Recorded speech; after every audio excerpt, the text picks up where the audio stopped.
Mga K-drama fans saan mang sulok ng mundo, check-in tayo. Comment mo muna kung taga saan ka bago magsimula ang kwento. Ang boy at girl naghawak kamay habang tumatakbo sa kalsada. Sa likod nila, hinahabol sila ng mga goons. Yung dalawa sa unahan, takbo ng takbo na parang wala ng bukas, pero malas, naabutan sila sa dead end. Natakot yung boy at sumigaw na parang wala siyang magawa, pero kabaligtaran ng panik niya, masayang ngumiti yung girl. Nakita niya lang na tinanggal ng girl ang gloves niya at hinawakan ang kamay ng boy. Yung gem sa dibdib ng girl biglang umilaw.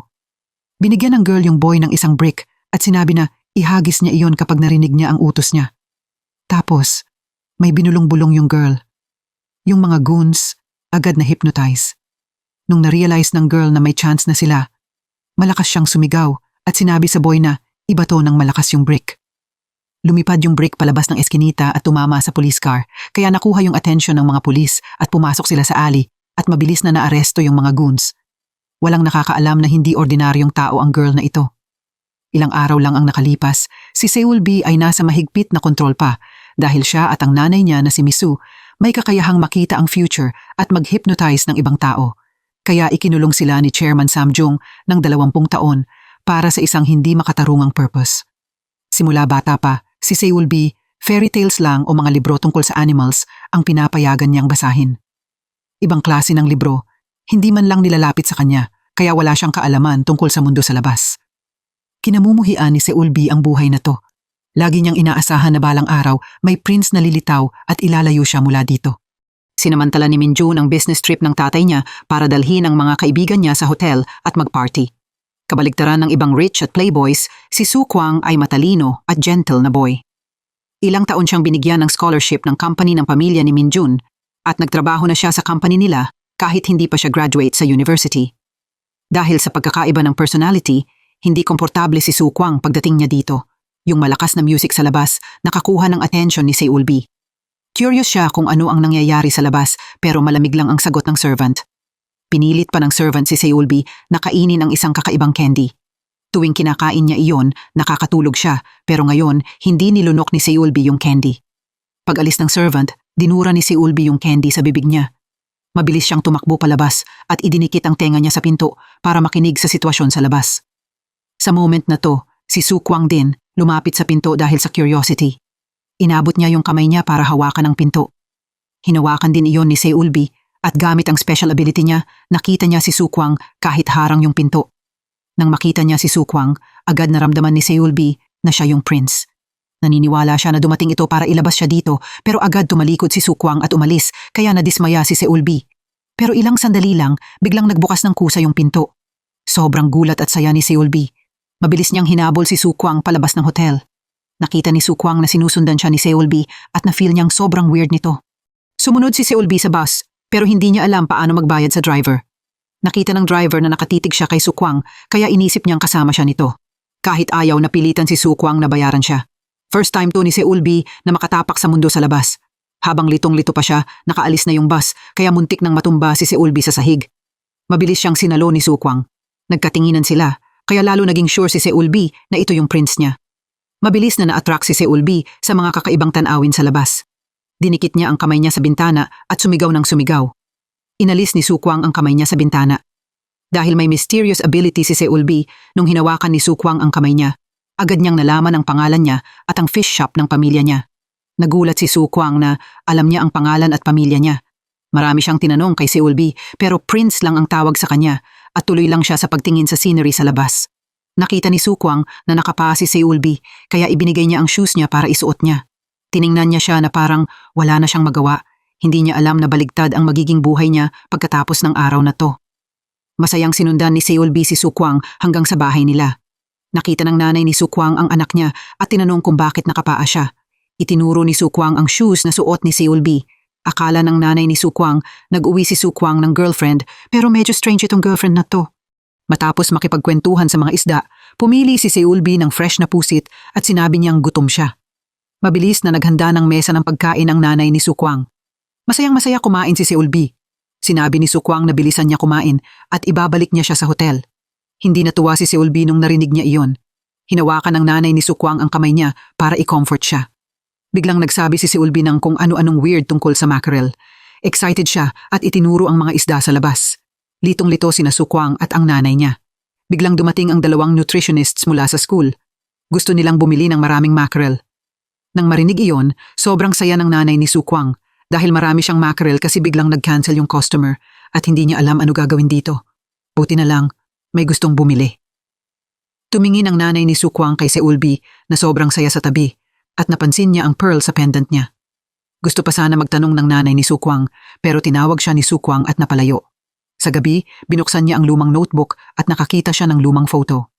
Sa photo, si Sukwang ay nakapose kasama ang isang babae at sa leeg ng babae may necklace na kahawig ng kay Ulbi. May masamang pakiramdam na pumasok sa puso ng nanay ni Sukwang. Sa oras na to, papunta si Sukwang para ibalik si Ulbi sa hotel. Tuwa na tuwa si Ulbi sa lahat ng nakikita niya. Gusto niyang maglaro siya ng lahat ng games dito. Sobrang wala nang magawa si Sukwang kay Ulbi kaya kinailangan niyang maglaro ng mabilis para mapagbigyan siya. Pero hindi inaasahan, nanalo si Sukwang sa bawat game na nilaro niya. Sobrang swerte niya na pati siya, hindi niya in-expect. Pagdaan sa amusement park, excited na tumakbo si Ulbi papasok para tumingin-tingin. Kumuha si Ulbi ng crown at inilagay iyon kay Sukwang dahil siya yung prince sa puso niya. Medyo na awkward si Sukwang pero tinanggal pa rin niya ang crown at sinabi niyang childish siya. Bumalik si President Samjong matapos marinig na nakatakas si Ulbi. Galit niyang pinagalitan ang pasaway niyang anak na si Minjun. Sobrang nagalit si Samjong nang makita niya si Ulbi na sumunod pa uwi kay Sukwang. Mas lalo siyang nagalit nang makita niyang hawak ni Ulbi ang kamay ni Sukwang at umilaw ang gem sa necklace ni Ulbi. Ibig sabihin ginamit niya ang ability niya para kay Sukwang. Agad ibinuhos ni Samjong ang galit niya sa pamamagitan ng malakas na sampal kay Sukwang. Nabigla si Minjun sa sampal na iyon. Pinagalitan din ni Samjong si Sukwang na traidor at ipinahuli siya at dinala sa police station dahil sa kidnapping. Dinala si Ulbi ng servant sa secret room. Sinabi niya sa nanay niya na nakita niya ang future ni Sukwang. Para maintindihan ni Minjun ang nangyayari, dinala siya ni Samjong sa secret room. Kinuwento ni Samjong kay Minjun ang tungkol kay Ulbi at sa special abilities ng nanay niya. Si Ulbi ang lucky person na inihanda ni Samjong para kay Minjun kaya walang sino man ang pwedeng humawak kay Ulbi. Nung makita ni Minjun si Ulbi, nakaramdam siya ng kakaibang feelings para sa kanya. Pumunta si Secretary Cha sa police station para i-bail si Sukwang. In-announce din ni Secretary Cha na mawawala ang qualifications ni Sukwang para sumali sa corporation. Umuwi si Sukwang na malungkot.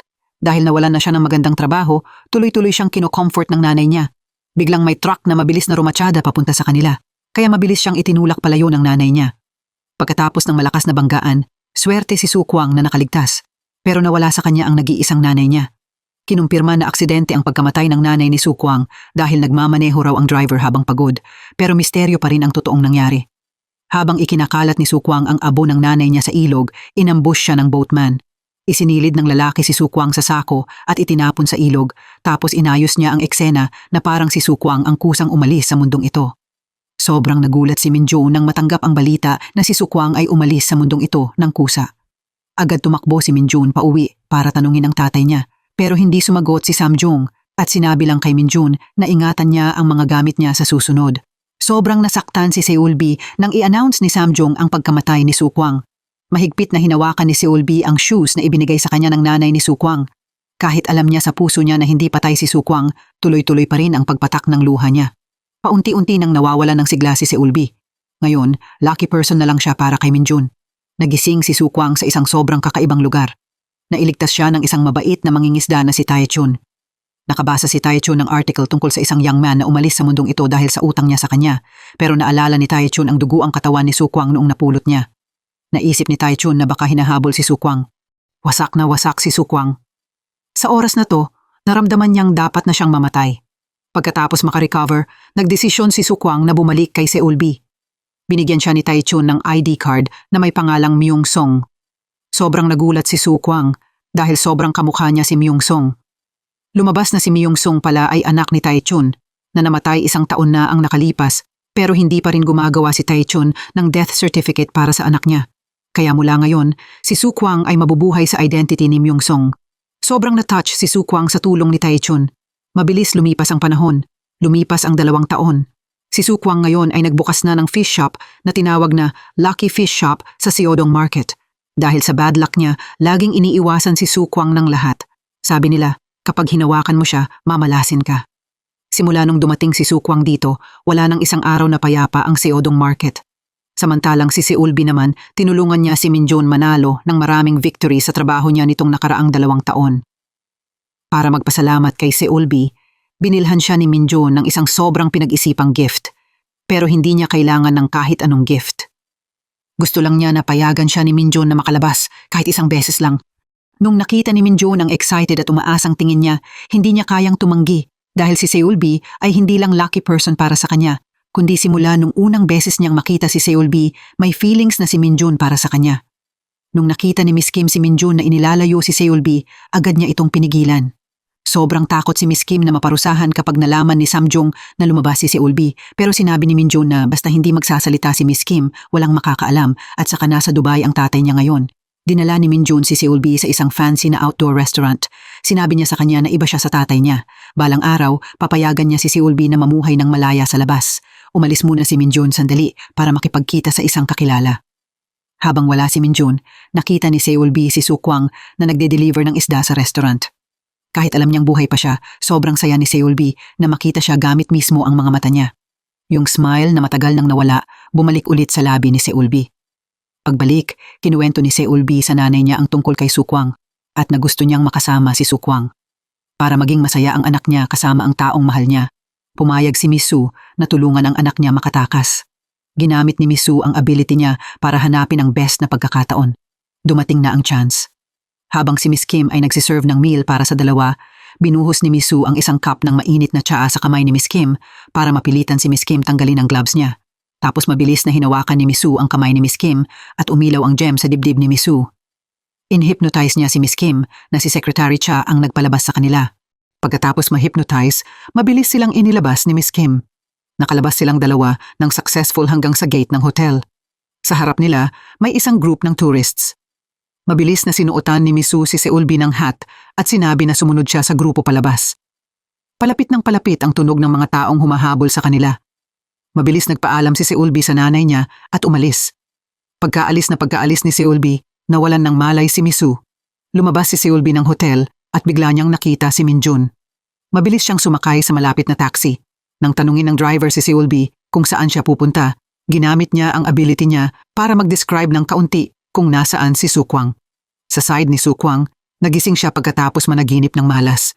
Habang tinitingnan niya ang madilim na langit sa harap niya, pakiramdam niya lagi na siguradong malas ang araw na to. Nang lumitaw si Seulbi sa harap niya, sure na siya na tama talaga lagi ang kutob niya. Ayaw makita ni Sukwang si Seulbi, kaya sinabi niya na umalis siya, pero sinabi ni Seulbi na wala na siyang ibang mapupuntahan. Hinabol sila ng taxi driver at sinigawan si Seulbi dahil sumakay siya sa taxi na hindi nagbayad. Nang marinig iyon, naglabas si Seulbi ng gold bracelet pero pera lang ang tinanggap ng taxi driver. Nagtaka si Seulbi at tumingin kay Sukwang. Wala siyang choice kundi tulungan siyang magbayad pero nung narinig niyang ang pamasahe ay 150,000 won, inisip ni Sukwang na ini-scam siya. Sobrang kawawa sa pakiramdam yung taxi driver. Kailangan niyang ikutin ang buong Seoul para hanapin yung Lucky Fish Shop para kay Seulbi. Wala na lang magawa si Sukwang kundi bayaran siya. Pagkatapos magbayad, galit na pumasok si Sukwang sa bahay, iniwan si Seulbi na nakatayo sa labas. Nakita ng mga tao sa market na dumating si Seulbi para hanapin si Sukwang at inisip nilang girlfriend niya siya. Biglang may isang babae na dumating para bumili ng mackerel. Masayang tumakbo palabas si Sukwang para ibenta ang isda. Hindi sinasadya na hawakan ng babae ang kamay ni Seulbi at umilaw ang gem. Sinabi ni Seulbi sa babae na tuna ang bilhin niya imbes na mackerel. Yung babae, nang marinig ang walang kwenta sa kanya na sinasabi ni Seulbi, inisip lang na may mental issues siya. Pag-alis ng babae, napansin ni Sukwang na naiwan nito ang payong niya, kaya hinabol niya. Pagkaalis niya, may napulot si Seulbi na bank card sa lupa. Kinuha niya ang card at hinabol sila, pero ilang hakbang pa lang, hinila siya pabalik ng isang lalaki. Na-attract si Seulbi sa mga magagandang bagay pero wala siyang pera. Nang marinig ito, itinuro ng lalaki ang card sa kamay niya tapos itinuro niya ang isang bank sign at sinabi na yung card ay para sa lahat. Naniwala talaga si Seulbi sa mga kasinungalingan na iyon. Excited siyang bumili ng ang daming bagay. Walang magawa si Sukwang at yung may-ari ng card nung nakita nila ito. Wala nang choice si Sukwang kundi ibalik ang pera niya sa babae. Hindi nagalit ang babae. Sinabi lang niya na bantayan niyang mabuti ang girlfriend niya. Kung magpapatuloy ito, may malaking mangyayari. Pauwi na sana ang babae nung may tumawag na anak niya. Sinabi ng anak niya na bumili siya ng tuna dahil allergic sa mackerel ang bisita nila. Parehong-pareho iyon sa sinabi ni Seulbi kanina. Kaya mas lalo nilang na-feel na sobrang strange ni Seulbi. Natatakot sila na si Seulbi at Sukwang ay magdadala pa ng mas maraming malas sa market nila. Nang malaman na nawala si Seulbi, sobrang galit si President Samjung. Tinanong ni Samjung si Minjun kung kasali ba siya dito. Hindi inaasahan, ipinagtanggol ni Minjun si Seulbi.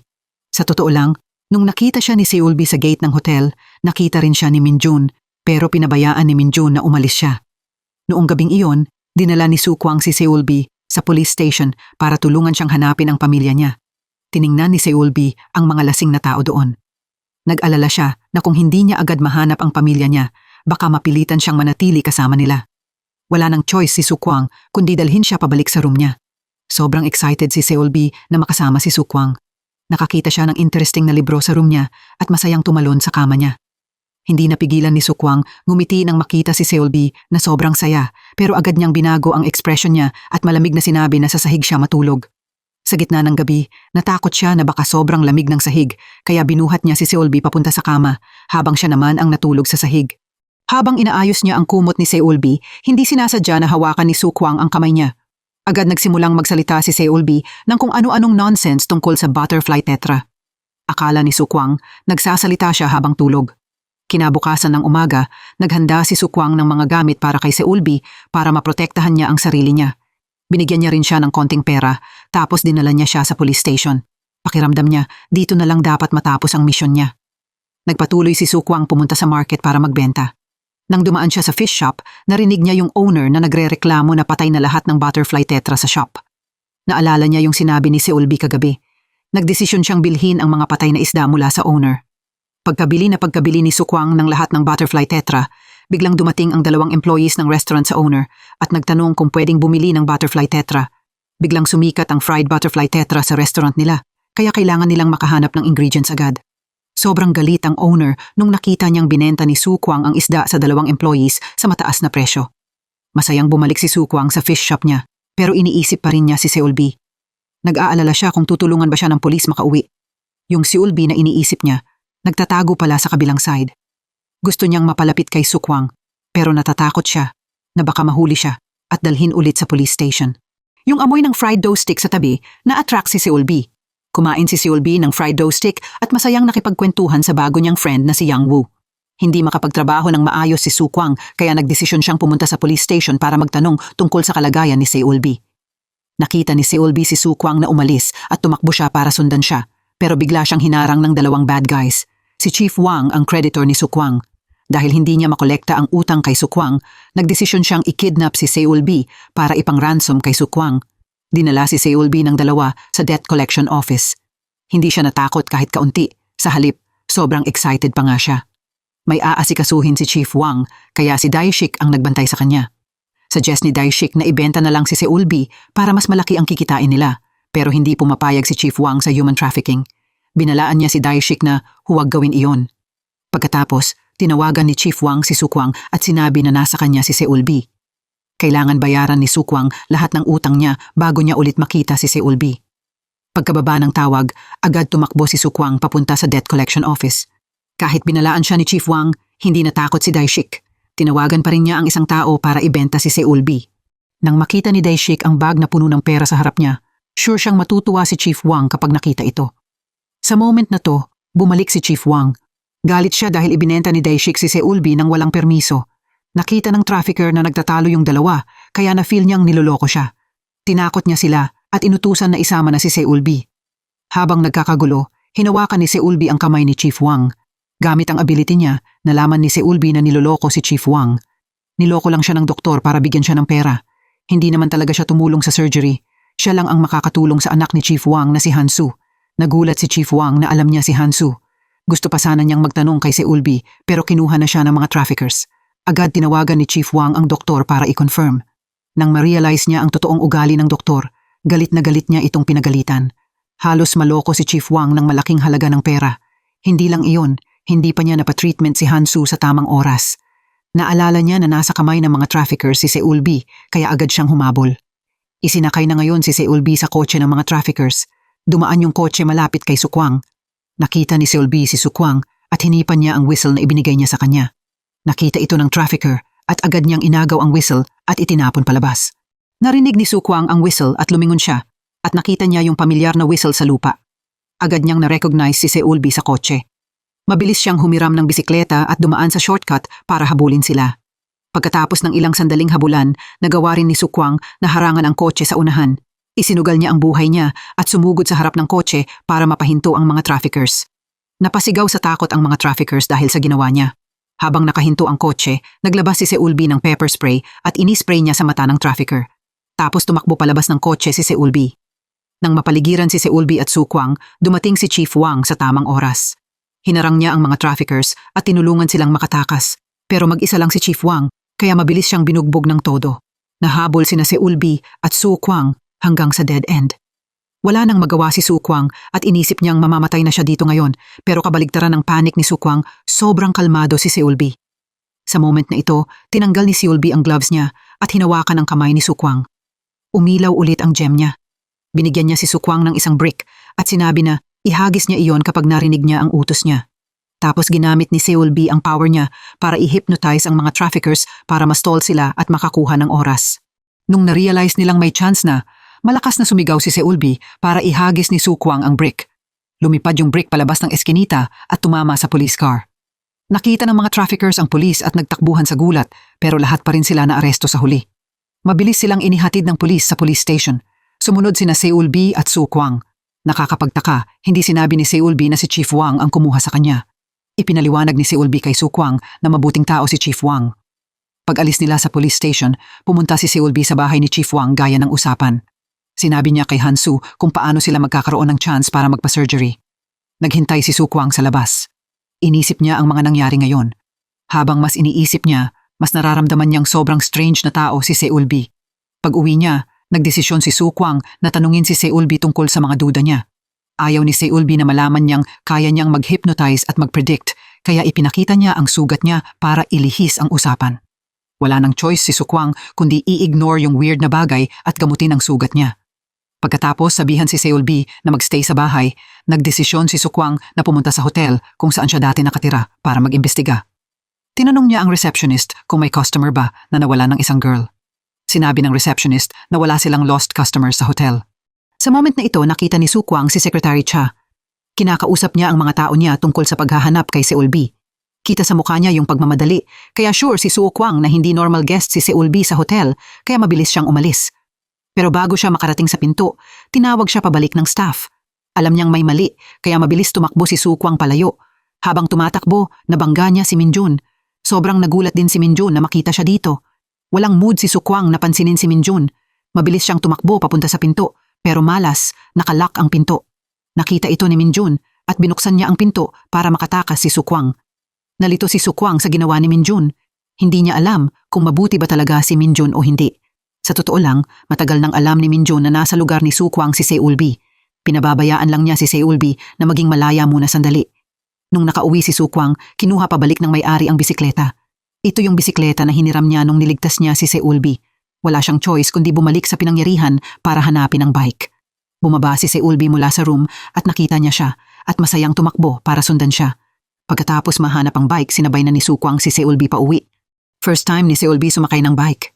Gustong-gusto niya yung feeling ng freedom, kaya nagdesisyon si Seulbi na tanggalin ang gloves na kasama niya ng mahigit 20 taon. Ang reason kung bakit lagi siyang naka-gloves ay para maiwasan ang direct contact sa tao. Kapag hinawakan ng isang witch ang isang tao, lilipat sa katawan nila ang kamalasan ng tao. Kaya hindi pinapayagan ni Miss Su si Seulbi na tanggalin ang gloves niya. Yung pagtapon ni Seulbi sa gloves ay parang wish niya na maging malaya na. Nagdesisyon si Sukwang na pansamantalang patirahin si Seulbi sa bahay niya. Tinuruan niya si Seulbi ng basic na life skills. Kinabukasan, naglakad-lakad sina Seulbi at Sukwang sa market. Biglang tumakbo si Chief Wang para magpasalamat kay Seulbi. Ginawa ni Chief Wang at ng anak niya ang sinabi niya at nagkaroon sila ng chance na maoperahan si Hansu. Hindi alam ni Chief Wang paano siya sapat na magpapasalamat kay Seulbi. Sobrang nagulat ang mga merchants sa paligid nang makita nila ito. Hindi nila alam kung anong background meron si Seulbi para maging sobrang grateful ang isang debt collector tulad ni Chief Wang. Pagkatapos makipag-usap kay Chief Wang, nalaman ni Seulbi na kaya pala galit ang lahat kay Sukwang ay dahil sa bad luck na dala niya, kaya nagdesisyon siya na gawin si Su Kwang na lucky guy ng market na ito. Dumating ulit si Minjun para hanapin sina Su Kwang at Seulbi. Sobrang galit si Su Kwang nang makita si Minjun. Sinabi ni Su Kwang na hindi na siya yung dating Su Kwang. Dahil wala na silang kinalaman sa isa't isa, ayaw na niyang manggulo pa si Minjun. Excited si Seulbi na pumunta sa store para tumulong kay Su Kwang. Dahil hindi siya pinayagan ni Su Kwang na sumunod, napilitan siyang humingi ng sakay sa landlady papunta sa market. Pagkababa pa lang niya ng sasakyan, nakita ni Seulbi si Minjun na naghihintay sa parking lot. Sinabi niya kay Minjun na hindi na siya babalik, pero binalaan siya ni Minjun na kapag nalaman ni Samjong na nandito siya at nalaman pang buhay pa si Su Kwang, mapapahamak si Su Kwang. Ngayon, siya na ang magko-cover para sa kanya, kaya umaasa siya na babalik si Seulbi sa sarili niyang desisyon. Ayaw bumalik ni Seulbi. Gusto niyang pumunta kung saan niya gusto. Pagdating niya sa Lucky Fish Shop, ginamit niya ang positive energy niya para maka-attract ng mas maraming customers. Si Mrs. Soju, yung may-ari ng fish shop sa katabi, sobrang galit nung nakita niya ito. Tumakbo si Soju at pinagalitan si Seulbi dahil inaagaw daw niya ang customers niya. Hindi nagpaawat si Seulbi. Nakipagtalo agad siya. Habang nagtatalo sila, hinawakan ni Mrs. Soju ang kamay ni Seulbi. Gamit ang ability niya, tinanong ni Seulbi si Mrs. Soju kung bakit may tinatagong kuting ang asawa niya. Natakot si Soju nung narinig niya si Seulbi na binanggit ang kuting. Baka natamaan ni Seulbi ang isang secret sa pamilya ni Mrs. Soju. Samantalang si Minjun, pinipilit na siyang mag-engage sa fiancé niya na si Jang Kyung. Sinuggest ni Minjun kay Samjong na i-cancel na ang engagement. Hindi niya kayang lokohin si Jang Kyung tungkol kay Seulbi, pero hindi pumayag si Samjong. Para kay Samjong, si Seulbi ay lucky charm lang at tool, kailangan lang itago. Hindi dapat binabanggit, pero para kay Minjun, hindi tool si Seulbi. Hindi niya kailangang ikulong. Tapos sinabi ni Samjong kay Minjun na kapag masyadong matagal si Seulbi sa labas, magiging monster siya. Siyempre, hindi naniwala si Minjun. Sa gabi, nagkaroon ulit ng bangungot si President Samjong. Kamakailan, dumadami ang nightmares niya. Hindi lang nightmares, pati hallucinations, kaya mas lalo siyang napapagod. Tiningnan ni Minjun ang kalagayan ng tatay niya at sobrang nag-alala, pero wala ring sinabi sa kanya ang tatay niya. Nahuli si Su Kwang ni Minjun nung nagde-deliver siya ng isda sa isang restaurant. Ito yung restaurant kung saan huling dinala ni Minjun si Seulbi para kumain. Tinanong ni Minjun si Su Kwang kung nagkita ba sila ni Seulbi dito dati, pero ayaw sagutin ni Su Kwang ang kahit anong tanong ni Minjun. Hindi sinasadya, nakita ni Jang Kyung ang eksena na nag-uusap yung dalawa. Agad siyang bumalik para sabihin sa kuya niya na si Jang Gun na nakita niya si Su Kwang. Hindi naniwala si Jang Gun kasi malinaw na namatay si Su Kwang 2 taon na ang nakalipas, kaya agad tinawagan ni Jang Gun si Minjun para i-confirm. Hindi rin itinago ni Minjun ang fact na buhay pa si Su Kwang. Gusto pang magtanong ni Jang Gun pero binabaan siya ni Minjun. Si Dongshik ay pamangkin ni President Samjong. Dahil curious siya sa secret na tinatago ni na Samjong at Minjun, inimbestigahan niya si Seulbi mag-isa. Nang malaman niyang may special abilities si Seulbi, mas lalo siyang naging curious sa kanya. Ngayon, tumatakbo si Seulbi para harapin si Mrs. Soju. Sinabi ni Mrs. Soju na may maggots daw ang isda ni Seulbi. Paninira iyon para maagaw ang customers. Gusto ni Seulbi na itama ni Mrs. Soju ang totoo. Habang nagtatalo sila, hinawakan ni Mrs. Soju ang kamay ni Seulbi. Nakita ni Seulbi na nag-aalaga ng kittens ang asawa ni Soju. Nang nabanggit ang kittens, biglang nanghina si Soju. Lumabas na yung kittens dito, tumutukoy pala sa virtual currency.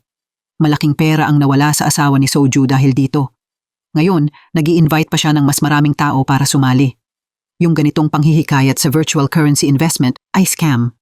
Mabilis na tumakbo si Seulbi at yung iba para pigilan sila. Pagkatapos mapakiusapan ni Su Kwang, pumayag din ang asawa ni Soju na i-withdraw lahat ng perang ininvest niya. Para magpasalamat kay Seulbi, in-invite sila ni Mrs. Soju mag-dinner sa Banji Chicken Restaurant. Habang nag-uusap si Seulbi at Mrs. Soju, mas lalo silang sumasaya. First time ni Seulbi uminom ng alcohol. Habang mas umiinom siya, mas lalo siyang na-excite hanggang sa nalasing siya. Wala nang magawa si Su Kwang kundi buhatin siya pa uwi. Habang tinitingnan ni Su Kwang si Seulbi na nakahiga at hindi gumagalaw sa kama, naisip niya ulit yung pagiging strange niya. Hindi niya alam ano ba ang nangyari sa kanya at bakit kailangan niyang tumakas ng ganun. Biglang umupo si Seulbi. Akala ni Su Kwang magsusuka siya kaya naghanda siya ng sasalo pero biglang hinalikan ni Seulbi ang labi niya.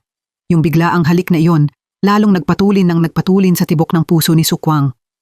Kinabukasan ng umaga, tinanong ni Su Kwang si Seulbi tungkol kagabi pero ang naaalala lang niya ay yung binuhat siya pa uwi. Nang makita ni Su Kwang na nakalimutan niya ang halik kagabi, sobrang na-upset si Su Kwang. Kinabukasan, habang papunta sila sa market, nakasalubong nina si Ulbi at Sukwang ang isang stray dog. Lumabas na ang asong ito ay pag-aari ng pamilya ni Yang Wu. Regalo ito ng lola ni Yang Wu, pero may restaurant ang pamilya nila, kaya hindi sila pwedeng mag-alaga ng aso dahil lilipad-lipad ang balahibo. Gusto sana ibalik ng parents ni Yang Wu ang aso sa lola niya, pero sobrang busy sila at hindi nila alam paano. Biglang nagsuggest si Sukwang na siya na lang ang magdadala ng aso pabalik sa Busan. Patuloy na pinalawak ni President Samjong ang paghahanap kay Seulbi. Pati sagang pumunta siya para hanapin siya. Nang makita ni Chief Wang ang photo ng taong hinahanap nila, sobrang natakot siya. Alam niyang kailangan niyang may gawin para hindi nila siya mahanap. Mabilis nagdesisyon si Chief Wang na magsinungaling na nakita niya si Seulbi sa Busan. Tapos mabilis siyang pumunta sa market para sabihan si Seulbi na may naghahanap sa kanya. Pero sakto, sina Sukwang at Seulbi ay nasa Busan pala talaga sa oras na ito. Dinala nila ang aso ni Yang Wu para ibalik sa lola niya. Pumunta silang dalawa sa restaurant ng lola ni Yang Wu at nakasalubong nila ang isang grupo ng gangsters na naghahanap kay Seulbi. Tiningnan nila si Seulbi nang may hinala.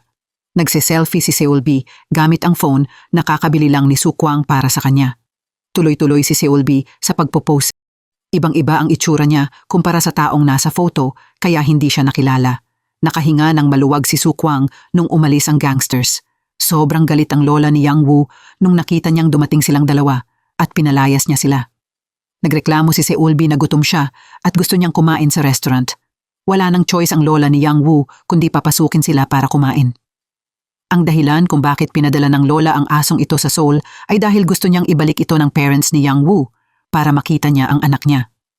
Matagal nang hindi nagkikita ang lola at ang pamilya ni Yang Wu dahil dati sinabi ng lola na walang silbi si Yang Wu kaya naputol ang relasyon ng tatay ni Yang Wu sa kanya. Pinayuhan ni Sukwang ang lola na mag-sorry. Yung paghingi niya ng sorry ang magbabalik ng relasyon nila. Sa una, ayaw ng lola ni Yang Wu, pero nung hinawakan ni Seulbi ang kamay niya, agad siyang naglabas ng phone para tawagan ang manugang niya at tuloy-tuloy siyang humingi ng sorry. Umupo si President Samjong at nag-open up kay Secretary Cha. Naalala niya ang mga memories nila ni Miss Su na sobrang inaabuso ni Miss Kim. Buti na lang, dumating si President Samjong sa tamang oras. Tinulak niya si Miss Kim sa sahig at galit na pinalayas. Pagkatapos noon, maingat na ginamot ni Samjong ang sugat ni Miss Su dahil gusto niyang bumawi sa kanya. Pati paglabas, siya pa mismo ang nagyaya. Sabay nilang pinanood ang night view at sabay din silang nag-breakfast. Napansin ni Minjun ang kabaitan ng tatay niya. Tinanong niya ang tatay niya kung si Seulbi ba ang kapatid niya. Agad itinanggi iyon ni Samjong. Lumabas na mahigit 20 taon na ang nakalipas, tumakas din si Miss Su. Kahit ilang buwan lang iyon, nung bumalik siya, buntis na siya kay Seulbi. Lihim na natuwa si Minjun nung nalaman niya na hindi sila magkadugo ni Seulbi. Bumalik sina Sukwang at Seulbi mula sa trip nila sa Busan. Dahil sa kanila, mas gumanda ng malaki ang relasyon ng lola ni Yang Wu at ng pamilya niya. Noong gabing iyon, habang hinihintay ni Seulbi si Sukwang sa bahay, dumating si Minjun para makita siya. Pakiramdam niya, oras na para bumalik siya. Tutulungan niya si Seulbi at ang nanay niya na makatakas sa pagkakakulong. Iniwan niya ang phone number niya at umasa siyang magkukontak si Seulbi sa kanya. Tapos, pumunta si Minjun para hanapin si Sukwang. Gusto niyang i-invite si Sukwang bumalik sa group. Hindi dapat masayang ang galing ni Sukwang sa isang maliit na fish shop. Nangako si Minjun na babawi siya kay Sukwang sa nangyari 2 taon na ang nakalipas. Siyempre, tinanggihan ni Sukwang ang offer. Galit siyang umuwi.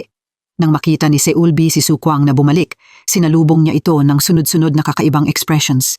Kahit cute siya, nagpakalma at nagpakalamig pa rin si Sukwang sa labas. Nung makita ni Seulbi na walang effect yung pagpa-cute niya, nag-switch siya sa ibang paraan.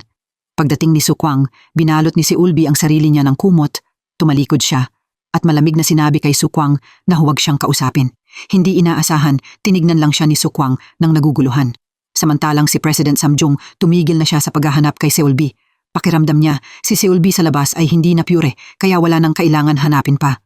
Pero yung kapatid ni Samjong na si Iljong, gusto niyang makuha si Seulbi. Para hindi mapunta si Seulbi sa kamay ni Iljong, patuloy pa rin si Samjong na magpadala ng mga tao para hanapin siya. Nakakuha si Sukwang ng malaking order ngayon. Pinapa-deliver sa kanya ito sa isang designated na warehouse.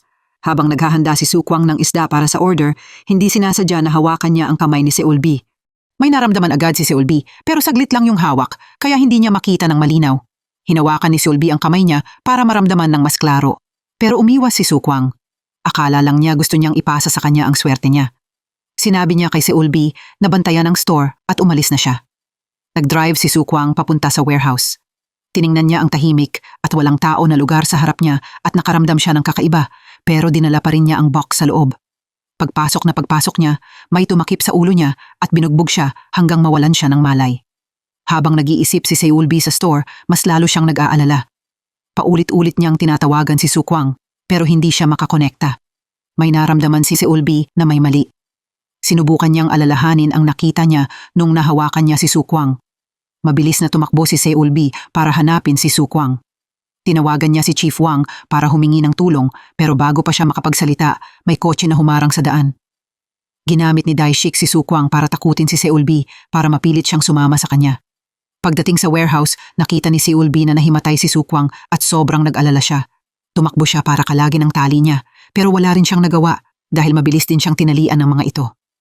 Narinig ni Daishik si Seul B na kinu-question siya, pero wala siyang pake. Ang mission niya ay dalhin sila dito. Pwede na sana siyang umalis, pero na-attract siya sa pearl ni Seul B at na-feel niyang valuable ito. Inagaw ni Daishik ang necklace ni Seul B at umalis. Pagkaalis ni Daishik, tinawagan ni Seul B si Su Kwang ng paulit-ulit, pero hindi pa rin siya nagigising, kaya napilitan siyang ibangga ng malakas ang ulo niya sa mukha niya. Dahil sa sakit, nagising din sa wakas si Su Kwang. Nang malinaw na nila makita ang sitwasyon, sina Su Kwang at Seul B ay sinubukan ang lahat ng paraan para makawala sa tali. Sa side naman ni Misu, may kutob siya na nasa panganib si Seul B, kaya agad siyang humingi ng tulong kay Minjun. Nang malaman ni Minjun na nasa danger si Seul B, siya mismo ang pumunta para iligtas siya, pero hinarang siya sa labas ng isang grupo ng mga lalaking naka-black. Biglang may tumunog na countdown clock sa warehouse. May time bomb na lumitaw sa harap ni na Seul B at Su Kwang at may countdown na 10 minutes. Pagkakita ng bomba, mas lalo pang nagpanik si Su Kwang. Napansin nilang dalawa ang brooch ni Seul B. Pwede nila itong gamitin para makawala sa tali.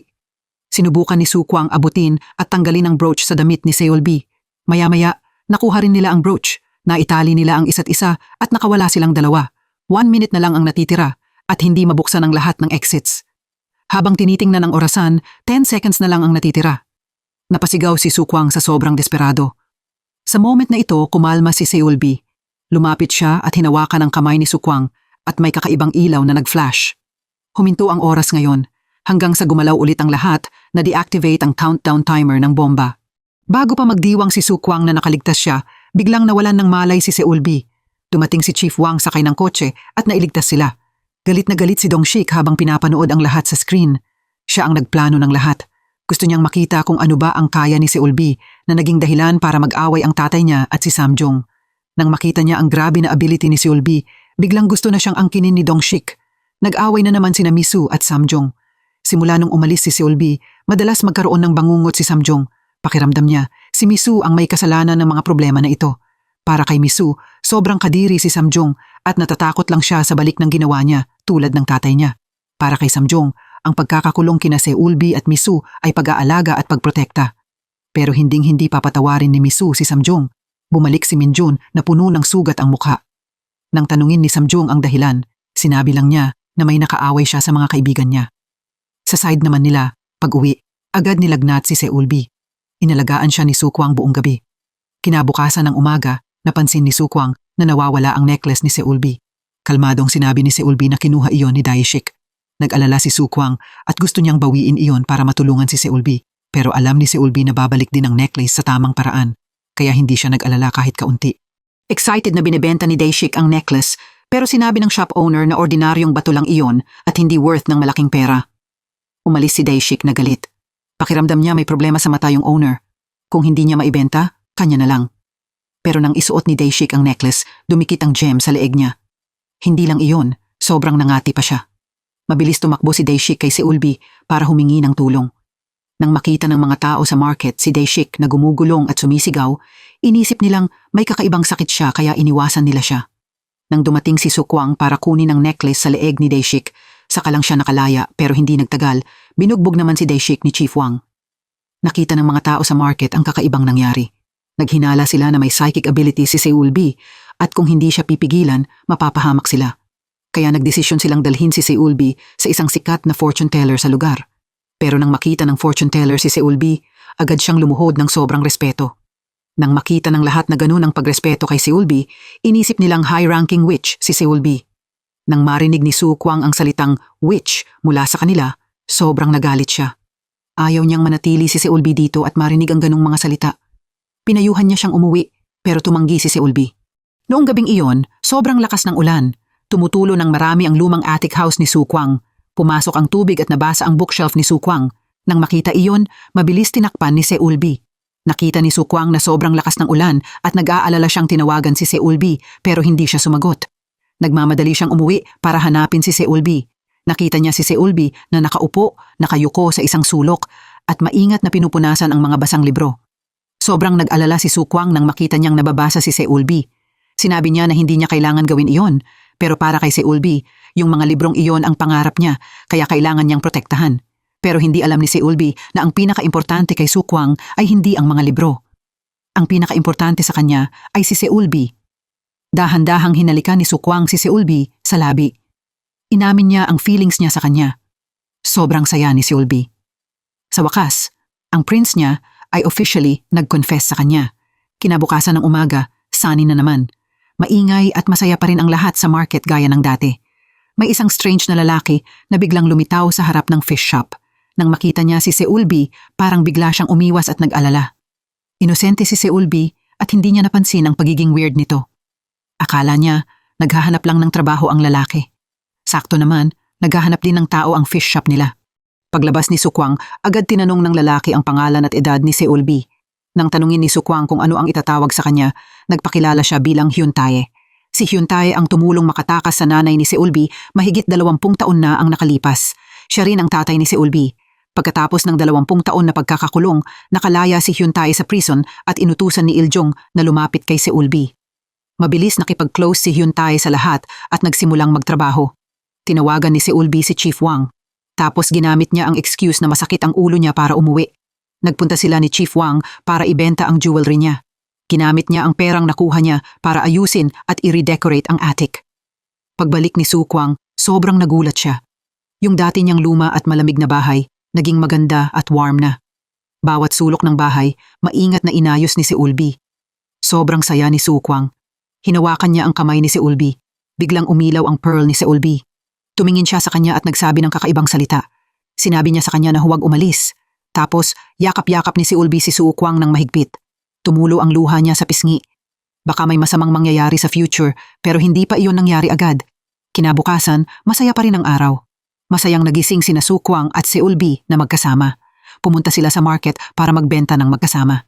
Si Minjun, pumupunta pa rin sa market para i-observe si Seulbi gaya ng dati, pero sinusundan siya ng fiancé niya na si Jang Kyung para malaman pa ang impormasyon. Nagdesisyon si Jang Kyung na usisain ang mga merchants sa market. Lumapit si Jang Kyung kay Minjun na punong-puno ang braso ng gifts. Lahat iyon binili niya sa Seodong Market. Pagkakita ni Minjun, alam niyang sinusundan siya nito. Tinanong ni Jang Kyung si Minjun tungkol kay Seulbi. Nang makita niyang sobrang pinoprotektahan ni Minjun si Seulbi, sobrang nasaktan si Jang Kyung. Sa panahong ito, sobrang saya ng love ni na Seulbi at Su Kwang.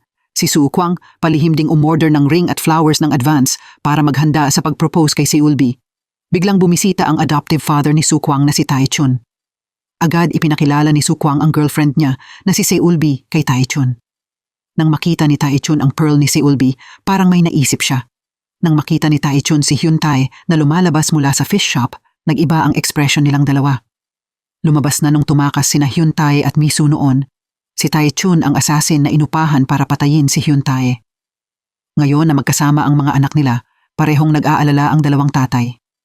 Nang mag-imbestiga si Samjung at nalaman niyang nasa Seodong Market si Seulbi, agad siyang nagpadala ng mga tao para hulihin si Seulbi. Nakita ni President Park na nagtipon ang mga lalaking naka-black sa market, kaya agad siyang nagtanong kung ano ang nangyayari. Alam niyang nandito sila para hanapin si Seulbi. Sa tingin niya sa mga taong ito, alam niyang hindi sila mabuti, kaya agad sinabi ni President Park kay Yang Woo na tumakbo pabalik at sabihan ang lahat habang tinawagan niya agad si Soju. Tumakbo si Yang Woo pabalik habang sumisigaw na may bad guys na darating para hulihin si Seulbi. Tapos, lahat ng tao sa market sabay-sabay hinarang ang mga lalaking naka-black para tulungan sina Seulbi at Su Kwang makatakas. Habang tumatakas silang dalawa, nakasalubong nila si Minjun. Nakakapagtaka, wala siyang balak hulihin sila, kundi tinulungan pa silang makatakas. Pag-uwi, sinabi ni Seulbi kay Su Kwang ang lahat. Pagkatapos marinig ang story, galit na umalis si Su Kwang. Kung totoo ang sinabi ni Seulbi, ibig sabihin, Yung pagkamatay ng nanay niya at yung pagiging hunted niya ay parehong related sa ability niya. Nagsisi siya na dinala pa niya si Seulbi sa bahay niya nung araw na iyon. Pumunta si Su Kwang sa hotel. Sobrang nagulat si Samjong na buhay pa siya. Kinuwestiyon ni Su Kwang si Samjong kung bakit niya ginawa iyon. Turing niya kay Samjong ay parang tatay niya, pero si Samjong ang nagdala sa kanya ng kamalasan. Siguradong ia-announce niya na ikinukulong ni Samjong si Seulbi at papabayarin niya si Samjong sa ginawa niya. Pagkasabi noon, umalis siya. Tinawag ni Minjun pabalik si Su Kwang. Binalaan ni Minjun si Su Kwang na si Seulbi ay babae niya. Kapag pinakita ni Seulbi ang sarili niya, mapapahamak siya. Pero yung pagkulong ni Minjun kay Seulbi, sobrang nagpagalit kay Su Kwang. Dinalaw ni Samjong ang baliw niyang ama. Paulit-ulit na binubulong ng late chairman na sinasamantala raw sila ng witch, kaya kailangan nilang patayin ang witch. Doon lang daw sila makakatakas.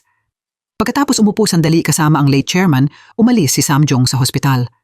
Pagkaalis ni Samjong, pumasok naman si Minjun sa hospital. Gusto niyang alamin ang kondisyon ng tatay niya. Nadiskubre niya na tumatanggap ng psychological treatment ang tatay niya. Sa oras na ito, pumunta si Samjong kay Seulbi. Gusto niyang lumayo si Seulbi kay Minjun at pumunta sa lugar na hindi siya mahahanap ni Minjun. Aayusin niya na makita ulit ni Seulbi ang nanay niya kung papayag siyang lumipat. Nakuha ni Su Kwang ang flowers at ring na in-order niya pero wala na siyang gana mag-propose. Nang makita niyang masayang nagbibigay ng gifts ang mga tao sa market kay Seulbi, sobrang halo-halo ang naramdaman ni Su Kwang. Malamig niyang inuwi si Seulbi. Pagkasakay ni Seulbi sa sasakyan, nakita niya ang flowers at ring na inihanda niya. Masaya niyang sinuot ang ring sa kamay niya.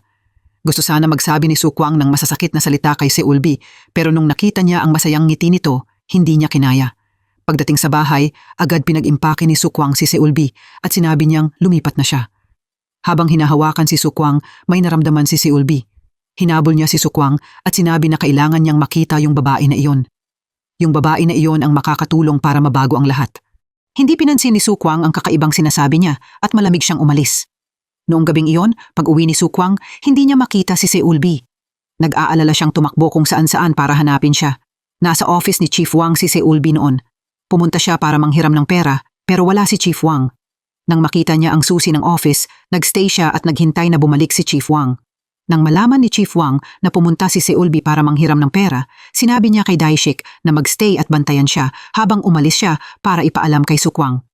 Nakita ni Daishik na kailangan ni Seulbi ng pera, kaya nagsuggest siya na pwede siyang maging fortune teller. Pwede niyang gamitin ang prophetic ability niya para kumita. Nang marinig iyon, agad pumunta si Seulbi sa fortune teller para hulaan ang kapalaran ng lahat. Habang hawak ni Seulbi ang kamay ng nanay ni Yang Woo, nataranta si Seulbi at sinabi sa kanya na pigilan ang asawa niya at huwag siyang papuntahin sa oil store. Kung hindi, magiging huli na ang lahat. Sinabi rin ni Seulbi sa lahat na tumawag agad ng pulis. Hindi maintindihan ng nanay ni Yang Woo ang nangyayari, pero nagmamadali pa rin niyang tinawagan ang asawa niya para umuwi. Mabilis tumawag ng pulis ang lahat at tumakbo papunta sa oil store. Nang marinig ang police siren, naalala ni Daishik yung sinabi ni Seulbi sa kanya na tumayo siya sa harap ng crosswalk. Doon daw siya makakatagpo ng magandang babae. Agad tumakbo si Daishik papunta sa crosswalk. Sa oras na ito, may isang masked man na sumugod sa oil store. Tinakot niya ang may-ari gamit ang kutsilyo. Nang makita niyang papalapit ang pulis na may baril, tumakbo siya. Habang tumatawid sa crosswalk, hindi sinasadya na bangga ng masked man ang isang girl. Siya yung girl na sinabi ni Seulbi.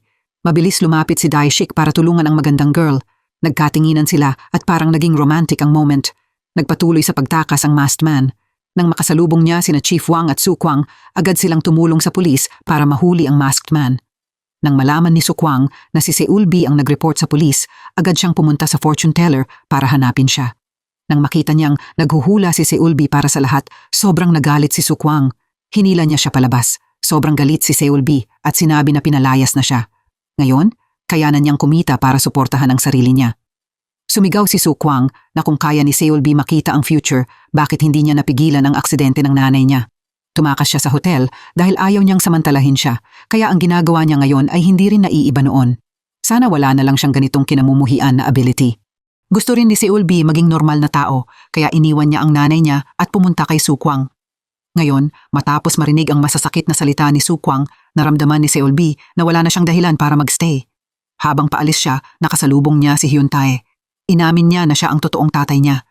Nang may biglang strange na lalaki na tumawag sa kanya na anak, hindi matanggap ni Seulbi ang katotohanan iyon. Agad siyang tumakbo palayo pero wala na siyang mapuntahan kaya napilitan si Seulbi bumalik sa hotel. Sobrang saya ni Minjun nang makita niyang kusa siyang bumalik. Binaliwala niya ang bawal ni Samjong at dinala pa rin niya si Seolbi sa nanay niya. Masayang tumakbo si Seolbi para yakapin si Misu, pero malamig ang naging reaksyon nito. Si Misu ngayon hindi na siya kilala.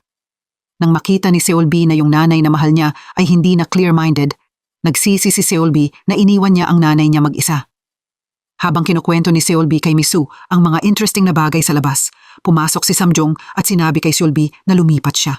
Pakiramdam niya na wala na ang pagiging pure ni Seolbi dahil sa mga nakita niya sa labas. Gusto ni Samjong na lumayo si Seolbi kay Minjun. Tumanggi si Seolbi umalis. Mahigit 20 taon siyang nakatira dito, kaya ngayon gusto niyang magstay at alagaan ang nanay niya. Yung pagtatalo nilang dalawa, na-agitate si Misu. Tumayo si Misu para protektahan ang anak niya. Hindi niya hinayaang saktan ni Samjong si Seolbi. Napilitan si Samjong na tumigil sa pagpipilit na paalisin si Seolbi. Gusto ni Minjun maging komportable si Seolbi kaya pinarenovate niya ang room nila ng nanay niya. Lahat inayos base sa gusto ni Seolbi. Pinayagan silang lumabas kung gusto nila. Pagkalipas ng ilang araw, pumunta si Sukwang sa court para ipatanggal ang missing notice niya. Mula ngayon, mabubuhay siya sa tunay niyang identity. Ngayong araw, may isang strange na babae ang lumapit kay Sukwang. Agad na alala ni Sukwang ang prophecy na sinabi sa kanya ni Seolbi. Tinanong siya ng babae tungkol sa babaeng kayang mag-prophecy. Akala ni Sukwang magpapahula lang siya kaya itinuro niya ang fortune teller sa dulo ng market. Alam ng babae na ayaw niyang mag-reveal ng kahit ano kaya iniwan niya kay Sukwang ang business card niya tapos umalis siya. Gusto ni Dongshik makuha si Seolbi kaya sinubukan niyang akitin si Sukwang sa side niya. Gusto niyang makipag-cooperate kay Sukwang para makaganti kay Minjun pero tumanggi si Sukwang. Pumunta si Sukwang kay Okijin dala ang business card. Nagulat si Okijin kasi mas maaga siyang dumating kaysa sa inaasahan niya. Naglabas siya ng isang basag na gem. Nagulat si Sukwang kasi kaparehong-kapareho ng gem ni Seolbi ang gem na ito. Lumabas na si Okijin ay tiyahin ni Misu at isa rin siyang witch na kayang mag-forecast noon pero naging normal na tao na siya. Tinanong ni Sukwang si Okijin kung paano gawing normal si Seolbi pero sinabi niya na hindi pa ito ang tamang oras. Kailangan niyang maghintay hanggang sa gusto na talaga niyang tulungan si Seolbi para hanapin siya. Pero huwag masyadong late. Kung hindi, mapapahamak si Seolbi. Dahil yung bad luck na naiipon sa isang witch, sasabog iyon sa isang point. Nagdadala ito ng panganib sa sarili nila at sa mga tao sa paligid nila. Ngayon, kinukwento ni Seolbi sa nanay niya ang buhay sa labas. Nang makita niyang parang gusto ni Misu kumain ng fried dough stick, agad tinawagan ni Seolbi si Minjun. Pumunta sila sa Seodong Market para bumili ng fried dough sticks. Alam ng lahat sa market na darating si Seolbi, kaya nagdala sila ng maraming pagkain para ibigay sa kanya. Masayang nagkukwentuhan si Seolbi at ang lahat. Nang makasalubong nila si Sukwang nakakabalik lang mula sa pagde-deliver, ayaw ni Sukwang na masyadong ilibot ni Minjun si Seolbi. Hindi iyon magiging maganda para sa kanya, pero akala ni Seolbi sinasabi lang iyon ni Sukwang dahil nahihiya siya. Galit niyang hinila si Minjun palayo. Kakabalik lang nina Seolbi at Minjun sa hotel nang mahuli sila ng nanay ni Jang Kyung. Agad nitong binantayan si Seolbi. Sinabi niya na ang ganda-ganda raw ng taong ganito, hindi pwedeng sekretary lang. Agad nagsalita si Seolbi para kay Minjun. Ipinakilala ni Seolbi ang sarili niya bilang pinsan niya. Gusto makipag-handshake ng nanay ni Jang Kyung kay Seolbi pero pinigilan siya ni Minjun. Pagpasok ni Minjun at Seolbi sa elevator, tinanong niya si Seolbi bakit sinabi niyang pinsan siya. Cancelled na ang engagement niya kay Jang Kyung kaya hindi na niya kailangang gawin iyon. Sinabi ni Minjun na si Seolbi ang taong mahal niya pero hindi siya na-move sa confession niya. Kung mahal niya siya, bakit hindi niya siya kayang ipakilala ng open sa mga tao sa labas? Treasure pa rin ang turing niya sa kanya na kailangan itago sa bahay. Hindi iyon ang love na gusto ni Seolbi. Masayang nag-dinner si Seolbi kasama ang nanay niya. Binigyan siya ng maraming masasarap na dishes ng lahat sa market. Sa mundo sa labas, nakilala niya ang maraming mabubuting tao. Gusto niyang umalis ang nanay niya kasama niya at mamuhay na parang normal na tao, pero tumanggi ang nanay niya na sumama. Hindi na kayang maging normal na tao ni Misu. Habang mag-isa naglalakad si Seolbi sa hotel, nilapitan siya ni Dongshik. Gusto niyang magpahula kay Seolbi. Pumayag si Seolbi basta magbayad siya. Masayang naglabas ng wallet si Dongshik. Pagkatapos hulaan ang kapalaran ni Dongshik, sinabi ni Seolbi na pumunta siya sa isang Chinese restaurant bukas at kumain ng dumplings. Pagbalik ni Seolbi, hindi maganda ang pakiramdam niya. Nakita iyon ni Misu at alam niyang may nahawakan siyang taong may evil soul. Tinanong ni Misu si Seolbi kung kanino siya nang hula. Sagot niya, si Dongshik.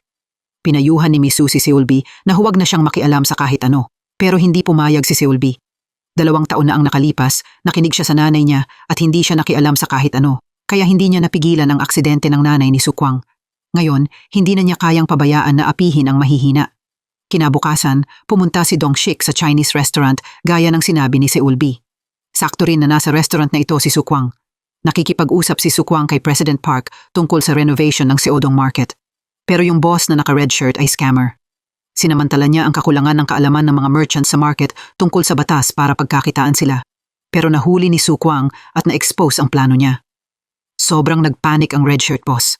Inexplain niya ang benefits ng pag-cooperate sa kanya. Sa oras na ito, pumasok si Dongshik sa pinto. Lumapit si Dongshik at pinagalitan ng red shirt boss. Lumabas na nagtatrabaho ang red shirt boss sa company ni Dongshik, pero naglakas loob siyang gamitin ang pera ng company sa illegal na negosyo at lokohin ang mga boss niya. Pinadampot ni Dongshik ang red shirt boss at pinalabas. Sinubukan ni Dongshik kumbinsihin si Sukwang na sumama sa side niya. Hindi interesado si Sukwang sa mga sinasabi ni Dongshik. Umalis agad sina Sukwang at President Park. Paglabas ni Sukwang sa dining room, nakita niya sina Seulbi at Minjun. Ang awkward ng atmosphere nilang tatlo. Nakita iyon ni President Park at siya na mismo ang nagpaalam at naunang umalis. In-invite ni Seulbi si Sukwang na mag-dinner kasama niya at si Minjun. Nakakagulat, pumayag agad si Sukwang. Pagkaupo nila sa table, hindi nag-usap ang dalawang lalaki at tahimik lang silang kumain. Nagpasalamat si Seulbi sa dalawa. Nagpasalamat siya kay Sukwang dahil tinulungan niya siyang mag-adjust sa mundo sa labas. Nagpasalamat din siya kay Minjun dahil sa kanya, nakita niya ulit ang nanay niya at naging malaya siyang makalabas. In-invite niya sila sa meal na ito bilang thank you. Pagkatapos kumain, sinabi ni Sukwang kay Seulbi na alagaan niya ang health niya. Huwag na siyang manghula ng future para sa ibang tao. Nagpasalamat si Seulbi dahil nag-aalala siya. Pumunta si Chief Wang sa Chinese restaurant gaya ng sinabi ni Seulbi. Hindi inaasahan, nakasalubong niya si Dongshik sa dining room.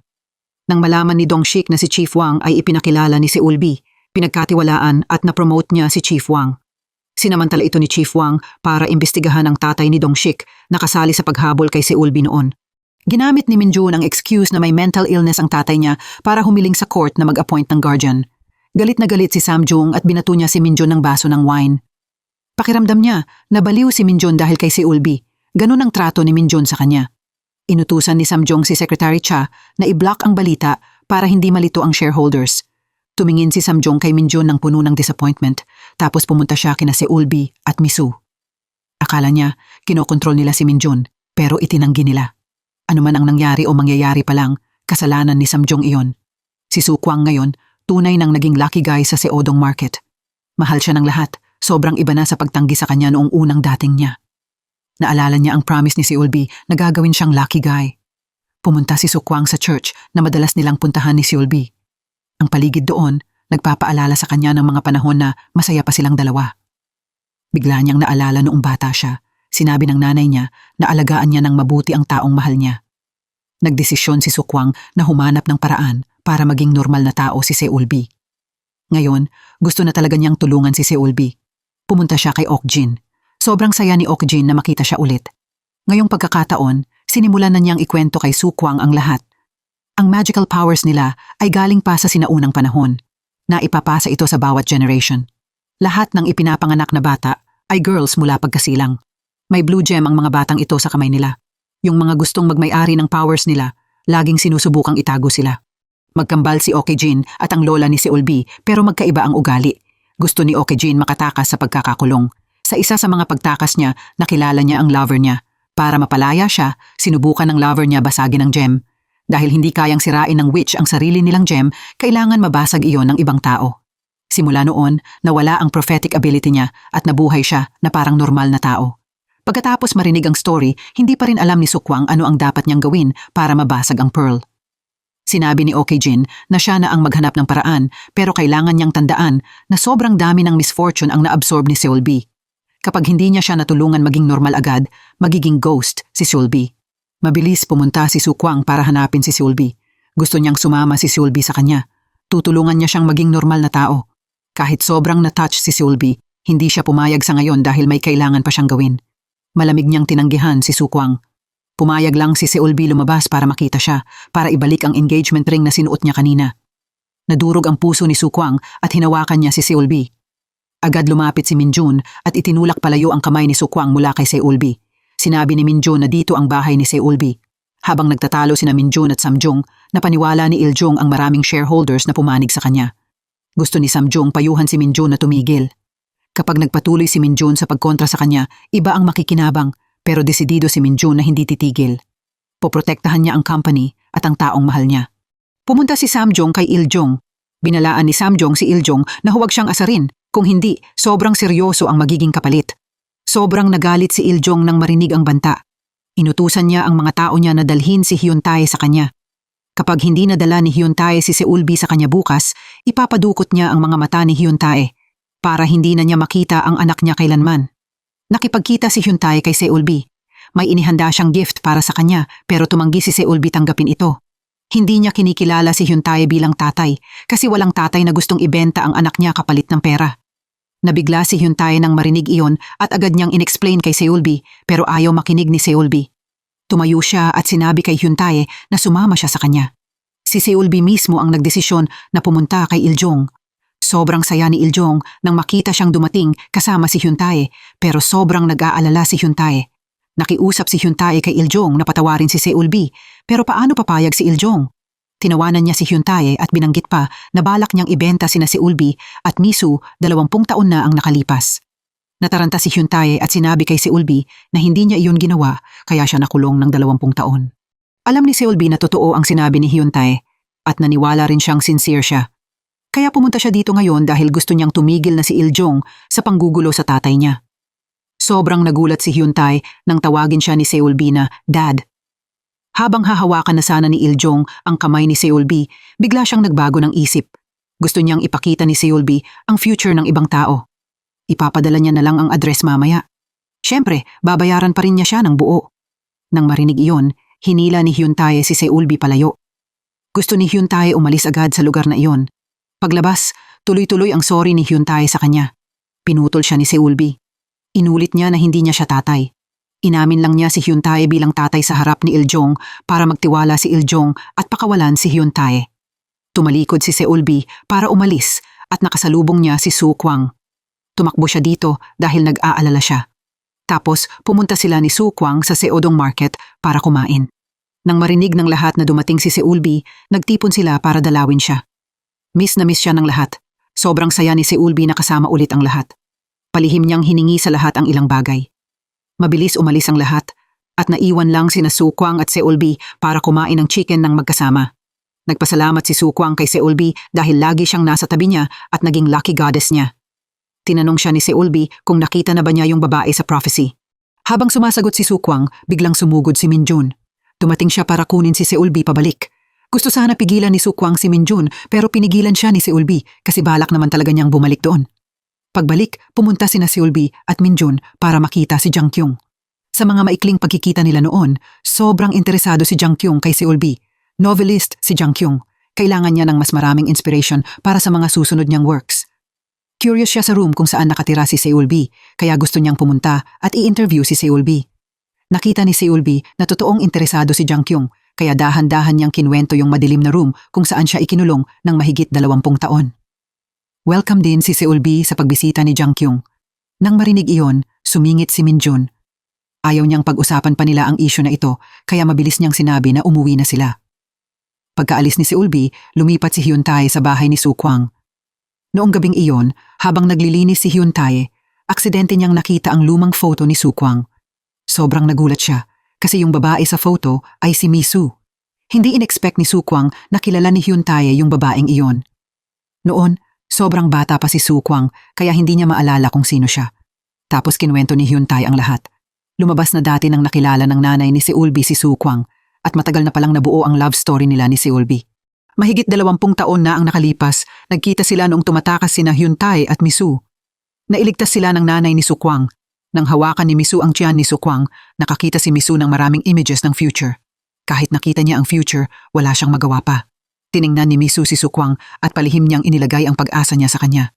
Sinunod ni Chief Wang ang request ni Seulbi. Dinala niya kay Soo Kwang ang rabbit toy ng Red Shirt Boss. Nang malaman ni Soo Kwang na request iyon ni Seulbi, maingat niyang sinuri ang laruan. USB pala ito. Pagkatapos isaksak ang USB sa computer, nadiskubre ni Soo Kwang ang malaking sikreto. Ang nag-utos ng assassination niya 2 taon na ang nakalipas ay hindi si Samjung, kundi si Iljong. Si Iljong ang nag-utos kay Taichun na patayin si Su Kwang. Nang malaman ni Su Kwang ang totoo, agad siyang nag-drive papunta sa bahay ni Taichun. Tinanong ni Su Kwang si Taichun kung bakit hindi niya siya pinatay, kundi iniligtas pa niya. Sinabi rin ni Taichun ang dahilan kung bakit niya siya iniligtas dahil nakinig siya sa prophecy ni Misu 20 taon na ang nakalipas. Noon, ginamit ni Misu ang prophetic ability niya para iligtas ang anak ni Taichun. Nakiusap siya na iligtas niya ang isang young man sa future. Dahil sa time team na pakiusap ni Misu, na iligtas ang buhay ni Su Kwang. Marami nang iniisip si Samjong nitong mga nakaraang araw, pero hindi niya alam ano ang dapat niyang gawin para ayusin ang lahat. Pumunta siya kay Misu at tinanong ang opinyon niya. Ito rin ang first time sa buhay niya na gusto niyang marinig ang opinyon ni Misu. Dati, sinasamantala lang ni Samjong ang prophetic ability niya at turing niya sa kanya ay tool. Ngayon, tiningnan niya si Misu bilang ordinaryong tao. Tapos sinabi ni Misu sa kanya na dalhin niya si Su Kwang para makita siya. Sa oras na ito, si Su Kwang na mismo ang nag-contact kay Samjong. Tinawag ni Su Kwang si Samjong sa bahay niya at pinakita niya ang video ng totoo tungkol sa nangyari 2 taon na ang nakalipas. Kahit hindi si Samjong ang nag-utos na patayin si Su Kwang, bahagi pa rin siya ng dahilan. Pumayag siyang magbayad sa kasalanan niya sa paraang gusto ni Su Kwang. Agad sinabi ni Su Kwang ang 2 bagay na gusto niya muna. Una, kailangan magbayad si Iljong. Pangalawa, malaya na sina Seulbi at ang nanay niya. Pumayag si Samjong pero si Seulbi hindi siya pinipilit magstay. Ayaw niyang umalis. Nagstay si Seulbi dahil gusto niyang malaman ang dahilan. Bumalik si Su Kwang sa company at kinuha niya ang posisyon bilang President Secretary. Nainis ng todo si Minjun sa appointment ni Samjong kay Su Kwang. Dahil dito, hindi niya pinayagan si Su Kwang na lumapit kay Seulbi at nag-away sila ng tatay niya. Dinala si Su Kwang ni Secretary Cha sa room ni Seulbi. Nang makita niya ang lugar kung saan ikinulong si Seulbi ng mahigit 20 taon, mas lalo siyang nasaktan. Desidido siya na hindi na niya iiwan si Seulbi dito mag-isa. Noong gabing iyon, pumunta si Su Kwang para hanapin si Seulbi. Sinubukan ni Seulbi kumbinsihin si Su Kwang na umalis. Delikado kung magstay siya dito pero hindi nakinig si Su Kwang. Para kay Su Kwang, basta magkasama sila ni Seulbi, ayos na ang lahat. Inilabas niya ang gift ni Hyun Tae at ibinigay kay Seulbi tapos umalis siya. Si Misu ang nag-initiate tumawag kay Samjong para makipagkita. Gusto niyang sabihin kay Samjong ang matagal na niyang tinatago. Sa totoo lang, hindi anak ni Hyun Tae si Seulbi, kundi anak ni Samjong. Noon, para makatakas, inhypnotize ni Misu si Hyun Tae para tulungan siya. Nang malaman ni Samjong ang totoo, sobrang lungkot niya. Mas lalo siyang nagsisi sa mga ginawa niya dati. Kahit gusto niyang bawiin ang anak niya ngayon, hinding-hindi siya mapapatawad ni Seulbi. Ayon kay Su Kwang, mula ngayon, sabay-sabay na silang kakain sa main room. Medyo awkward muna ang meal sa umpisa. Sa oras na ito, naglabas si Samjong ng bank card para kay Seulbi. Sinabi niya na gamitin niya iyon kung paano niya gusto. Privilege ito na hindi pa niya naranasan noon. Nagulat si Seulbi sa bank card. Naintindihan ni Misu na gusto bumawi ni Samjong sa anak nila. Nang malaman ng kuya ni Jang Kyung ang tungkol sa paglabas ni Seulbi, sobrang nagalit siya at pumunta sa hotel para hanapin si Minjun. Mabilis tumakbo si Jang Kyung para pigilan siya. Habang nag-uusap sila ni Minjun, nakita ni Jang Kyung sina Seulbi at Su Kwang na lumalabas mula sa bahay ni Minjun. Akala ni Jang Kyung nasa hotel lang si Seulbi, kaya nung nakita niya ito, sobrang nagulat siya. Gusto magpaliwanag ni Minjun pero pinigilan siya ni Jang Kyung. Ngayon, gusto lang ni Jang Kyung makausap si Seulbi ng sila lang. Alam din ni Seulbi na sobrang hirap i-explain ang bagay na ito. Gusto sana hawakan ni Seulbi ang kamay ni Jang Kyung para i-comfort siya, pero sa paghawak niya ng bahagya, may nakita siya. Sinabi ni Seulbi kay Jang Kyung na dapat magdagdag siya ng hydrangeas sa bouquet. Nagtaka si Jang Kyung. Sa moment na ito, dumating si Minjun at inuwi si Jang Kyung. Pakiramdam ni Jang Kyung, hindi niya ito kayang tanggapin. Dati, umatras siya dahil akala niya mahal din ni Seulbi si Minjun, pero hindi pala ganun. Si Minjun lang pala ang nagmamahal kay Seulbi mag-isa. Mula ngayon, desidido si Jang Kyung na mapa sa kanya si Minjun. Tinipon ni Jang Kyung ang lakas ng loob niya para halikan si Minjun ng pilit. Pero yung malamig niyang ekspresyon, pinanghinaan siya at umalis. Pagkalipas ng ilang araw, bumili si Jang Kyung ng flowers para dalawin ang puntod ng nanay ni Minjun. Nang makita niya ang hydrangeas, naalala niya ang sinabi ni Seulbi. Sinabi ni Jang Kyung sa shop owner na isama at i-wrap ang hydrangeas para sa kanya. Pagdating niya sa puntod, nandoon na si Minjun. Sobrang natuwa siya sa hydrangeas kasi paboritong bulaklak ng nanay niya ang hydrangeas. Nagpasalamat siya kay Jang Kyung dahil naalala niya ang lahat tungkol sa nanay niya. Ganon, unti-unting naging mas okay ang relasyon ni na Jang Kyung at Minjun. Samantalang si Iljong, sobrang galit siya dahil hindi niya mahanap yung red shirt boss na nagbanta sa kanya. Para mabilis mahanap ang taong iyon, tinawagan ni Iljong si Chief Wang at inutusan niyang hanapin ang red shirt boss. Sobrang saya ni Chief Wang na na-appreciate siya ni Iljong, pero sa totoo lang, sinusunod lang ni Chief Wang ang gusto ni Sukwang. Pinapahaba ni Chief Wang ang oras para hindi agad mahanap ni Iljong ang tao. Sa ngayon, nagtatago ang red shirt boss sa lugar ni Taechun na may pahintulot ni Samjong. Dinala ni Sukwang si Misu kay Okejin. Sobrang na-touch si Misu na makita ulit ang tiyahin niya matapos ang maraming taon, pero ang main purpose ng pagpunta ni Okejin dito ay humanap ng paraan para matapos ang cycle ng paghihirap na ito para mapalaya si Seolbi. Sinabi ni Okejin na ang ugat ng lahat ay ang Geumhwa Group ng Sun Family. Lumaki ang company na iyon dahil sa prophetic ability nila. Yung building na iyon, sumipsip ng bad luck mula kung saan-saan, kaya kailangan itong sirain para matapos ang paghihirap. Pag-alis nila doon, pumunta si Misu kay Hyuntae para alisin ang hypnosis niya mula mahigit 20 taon na ang nakalipas. Nang kumalma si Hyuntae, sobrang nalungkot siya dahil hindi pala anak niya si Seolbi.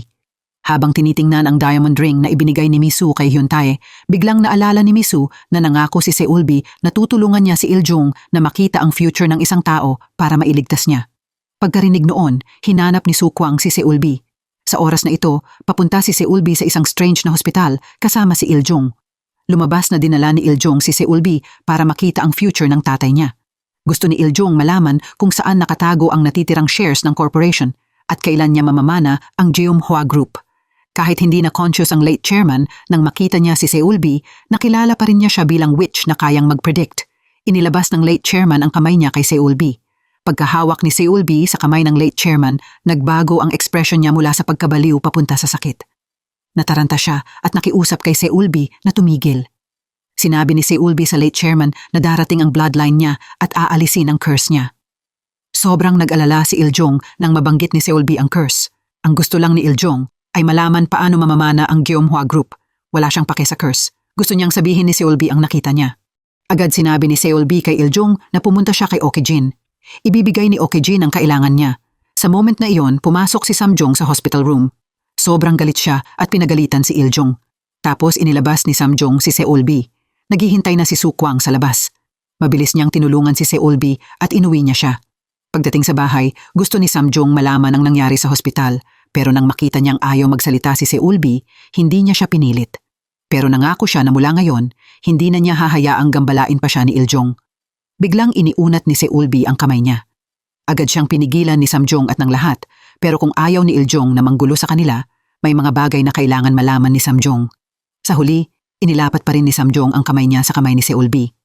Agad nakita ni Seolbi na may isang American financial company na malapit ng mag-bankrupt. Pagkarinig noon, agad pumunta si Samjong kay Secretary Cha para pag-usapan ang trabaho.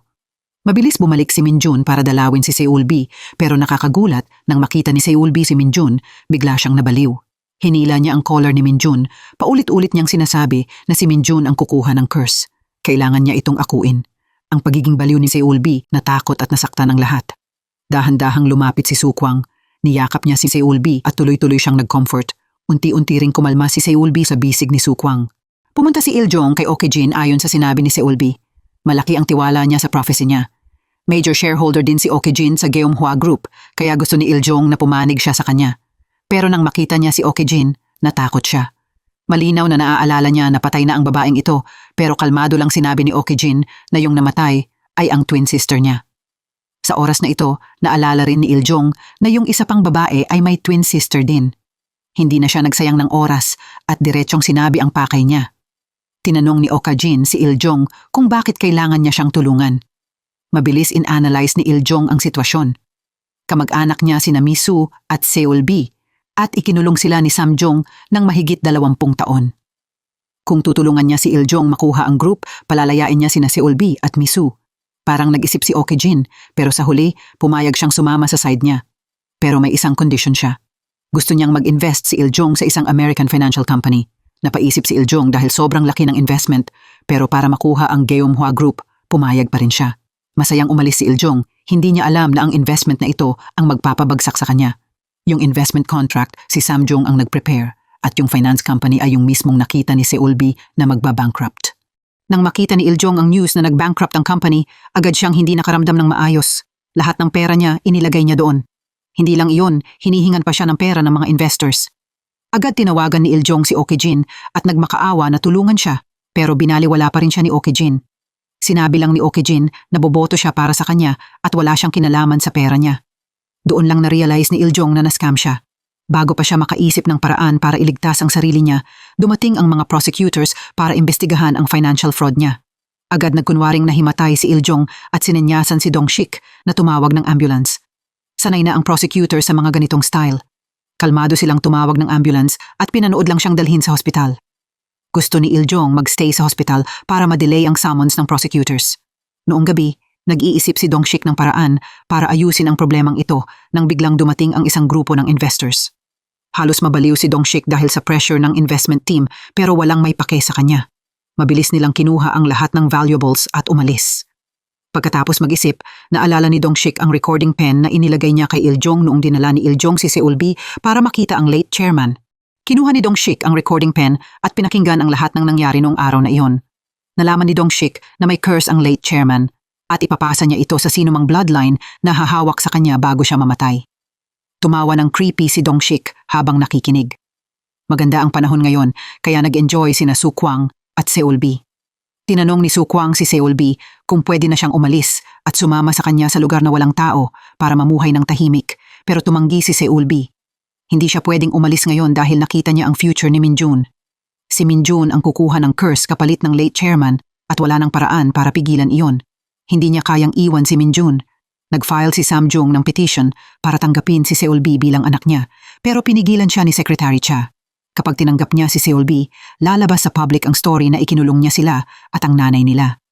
Hindi kakayanin ng Jeumhua Group ang pressure ng public opinion.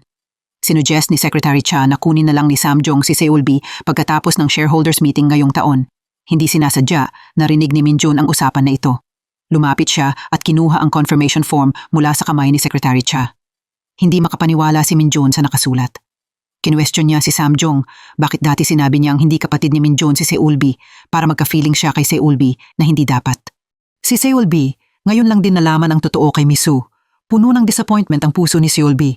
Noong maliit pa siya, naghinala rin siyang tatay niya si Samjung pero lagi siyang sinasabihan ng nanay niya na hindi. Ngayon, sinabi ng nanay niya na siya ang totoong tatay niya. Ang taong pinaka-kinamumuhian at pinaka-nagtatanim ng sama ng loob kay Seulbi ay ang tatay niya. Tinanong ni Seulbi ang nanay niya kung alam na ba ni Minjun. Nang tumahimik ang nanay niya, nag-alala si Seulbi at hinanap si Minjun. Nakita ni Seulbi si Minjun sa rooftop ng building. Marami siyang kinwento kay Seulbi tungkol sa first impression niya noon at tungkol sa mga iniisip niya. Matagal nag-usap sina Minjun at Seulbi. Nang malaman ni Samjung na si Minjun ang tatanggap ng curse ng late chairman, sobrang natakot si Samjung. Sinubukan niya ang lahat para iligtas si Minjun. Pumunta siya kay Okijin at nakiusap na iligtas si Minjun. Handa si Samjung isakripisyo ang buhay niya. Binigyan ni Okijin si Samjung ng isang tali. Agad niya itong sinuot sa kamay niya. Sa side naman ni Iljong, hindi lang summons ang problema niya ngayon, kundi malaking utang din na kailangan bayaran. Kapag nakuha nila ang Jeumhua Group, maaayos ang lahat. Habang naghahanap ng paraan para makuha ang group, naalala ni Dongshik ang curse ng late chairman. Nakaisip siya ng paraan. Tinawagan niya si Minjun at niloko niya si Minjun na dalawin ang late chairman para maipasa agad ang curse kay Minjun at mawalan si Minjun ng kakayahang mamana ang group. Walang alam si Minjun, kaya pumayag siyang pumunta sa hospital para dalawin ang late chairman. Sa hospital, hirap huminga ang late chairman pero iniunat pa rin niya ang kamay niya, parang naghihintay ng taong kukuha ng curse niya. May isang figure na unti-unting lumitaw sa pinto ng room pero ang dumating ay hindi si Minjun, kundi si Samjung. Dumating si Samjung para akuin ang curse kapalit ng anak niya. Nang hawakan niya ang kamay ng late chairman, parehong nasasaktan ng sobra ang dalawa. May kakaibang ilaw na nag-flash at unti-unti itong lumipat kay Samjung. Pagkatapos mawala ang ilaw, umikot ang mata ng late chairman at nawalan siya ng malay, habang si Samjung naman ay natulala. Parang gulay na siya ngayon, wala na siyang kaibahan. Pag-uwi nila, nakita ni Misu ang kondisyon ni Samjung at alam niyang nailipat na sa kanya ang curse. Hinawakan ni Misu ang mukha ni Samjung na parang nasasaktan din siya. Pagdating ni Minjun sa room ng late chairman, hindi na ito humihinga. Tinawagan ni Minjun si Secretary Cha para ipaalam sa kanya. Sa buong funeral, walang sinabi si Samjung kahit isang salita, pero akala lang ng lahat, sobrang lungkot lang siya. Nang matanggap ni Minjun ang guardianship certificate para sa tatay niya, agad siyang pumunta para hanapin ito, pero kahit ano pa ang itanong niya, tahimik lang si Samjong. Doon lang na-realize ni Minjun na may mali. Sinabi ni Misu ang totoo na si Samjong ang kumuha ng curse para sa kanya. Isinugal ni Samjong ang buhay niya para sa kanya. Sobrang na-agitate si Minjun at tumakbo palayo. Agad siyang hinabol ni Seulbi. Nandidiri si Minjun sa sarili niya. Para siyang tanga na walang alam. Kung wala ang tatay niya, natatakot siya na hindi niya kakayanin ang lahat. Ngayon, gusto na lang niyang umalis at magtago sa lahat. Pinayuhan siya ni Seulbi na kumalma. Marami pa siyang friends sa paligid niya at nandyan ang sakripisyo ng tatay niya. Kung tatakbo siya ng ganito, magiging okay ba ang pakiramdam niya? Sinabi ni Minjun kay Seulbi na bumalik muna siya kasama si Sukwang. Gusto niyang mapag-isa sandali. Dahan-dahang bumalik sina Seulbi at Sukwang. Gusto ulit hawakan ni Seulbi ang kamay ni Sukwang. Kapag kamay ng iba ang hinahawakan niya, future lang nila ang nakikita niya. Pero kapag kamay ni Sukwang, future nila ang nakikita niya. Ayaw sana pumayag ni Sukwang, pero dahil sa pakiusap niya, pumayag din siyang hawakan ang kamay niya. Pumikit si Seulbi.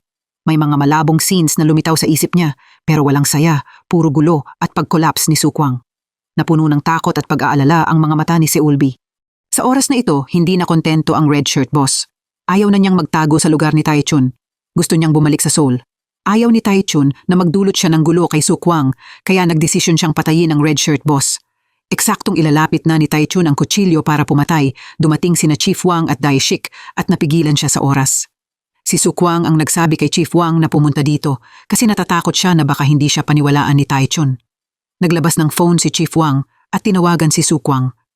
Sinabi ni Sukwang kay Taichun na umalis agad kasi gustong hulihin siya ni Iljong. Delikado nang magstay ngayon. May inihanda ng train ticket si Sukwang para sa kanya. Nag-impake si Taichun at agad umalis. Tinawagan ni Chief Wang si Seulbi para itanong kung paano haharapin ang Red Shirt Boss. Sinabi ni Seulbi kay Chief Wang na ibigay siya kay Dongshik at itago ito kay Sukwang. Kinuha ni Chief Wang ang rabbit-shaped USB at binalik ito sa Red Shirt Boss. Sinuggest ni Chief Wang na subukan ng Red Shirt Boss na i-threaten si Dongshik. Baka mas kumita pa siya. Biglang may dumating na kotse sa labas ng gate. Dumating na rin sa wakas ang mga tao ni Dongshik. Agad itinulak ni na Chief Wang at Daishik ang Red Shirt Boss pasulong. Pagkakita ng boss kay Dongshik, agad niyang ginamit ang mga iligal na ginawa nila para i-blackmail si Dongshik, pero iba ang goal ni Dongshik. Gusto niyang umamin ng Red Shirt Boss tungkol sa assassination ni Sukwang. Kailangan lang umamin ng Red Shirt Boss sa lahat, tapos makukulong siya ng ilang taon. Maghahanda si Dongshik ng magandang trabaho para sa kanya paglabas niya. Pakiramdam ng Red Shirt Boss, baliw si Dongshik. Kapag umamin siya sa assassination, ibig sabihin ipapakulong niya ang tatay ni Dongshik, pero iyon nga ang gusto ni Dongshik. Hindi napigilan ni Iljong ang group at puro sigaw lang siya sa kanya araw-araw. Hindi na kinaya ni Dongshik ang tatay niya. Napilitan ng Red Shirt Boss na pumunta sa police station. Agad pumunta ang prosecutor sa hospital para arestuhin si Iljong dahil sa pag-uudyok ng pagpatay.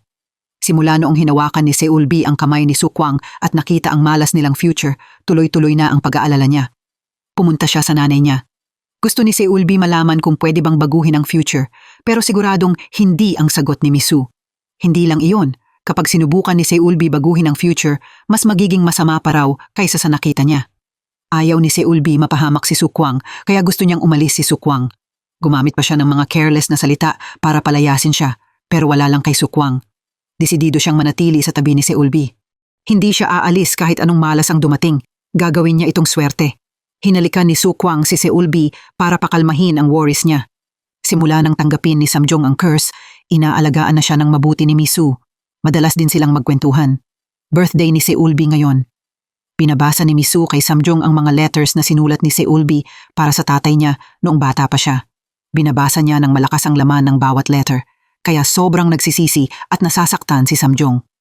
Alam niya na hinding-hindi siya mapapatawad ni Seulbi sa mga ginawa niya noon. Ngayon, tinitingnan ni Seulbi ang isang maliit na music box. Ito ang birthday present na binigay sa kanya ni Samjong noong bata pa siya. Noon, itinapon niya ang box na ito kaya nahulog at nabasag, pero pinulot iyon ni Samjong at inayos.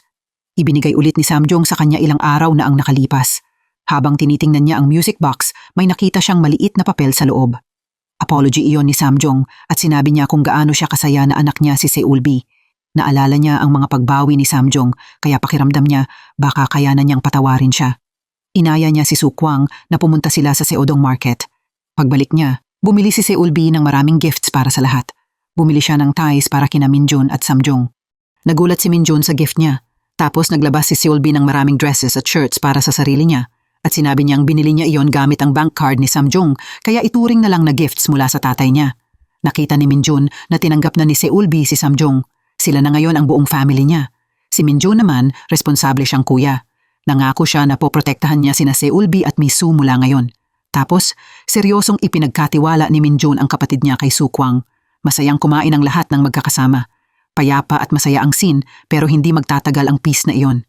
Pagkatapos sumuko ng red shirt boss, inamin niya ng tapat ang lahat ng krimen ni Dongshik.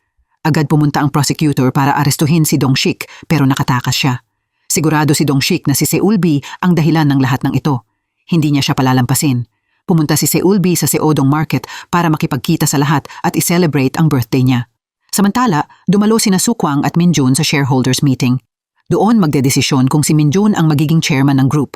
Habang nagaganap ang meeting, kumalat online ang balita na si Chairman Samjong ay palihim at ilegal na ikinukulong ang isang witch.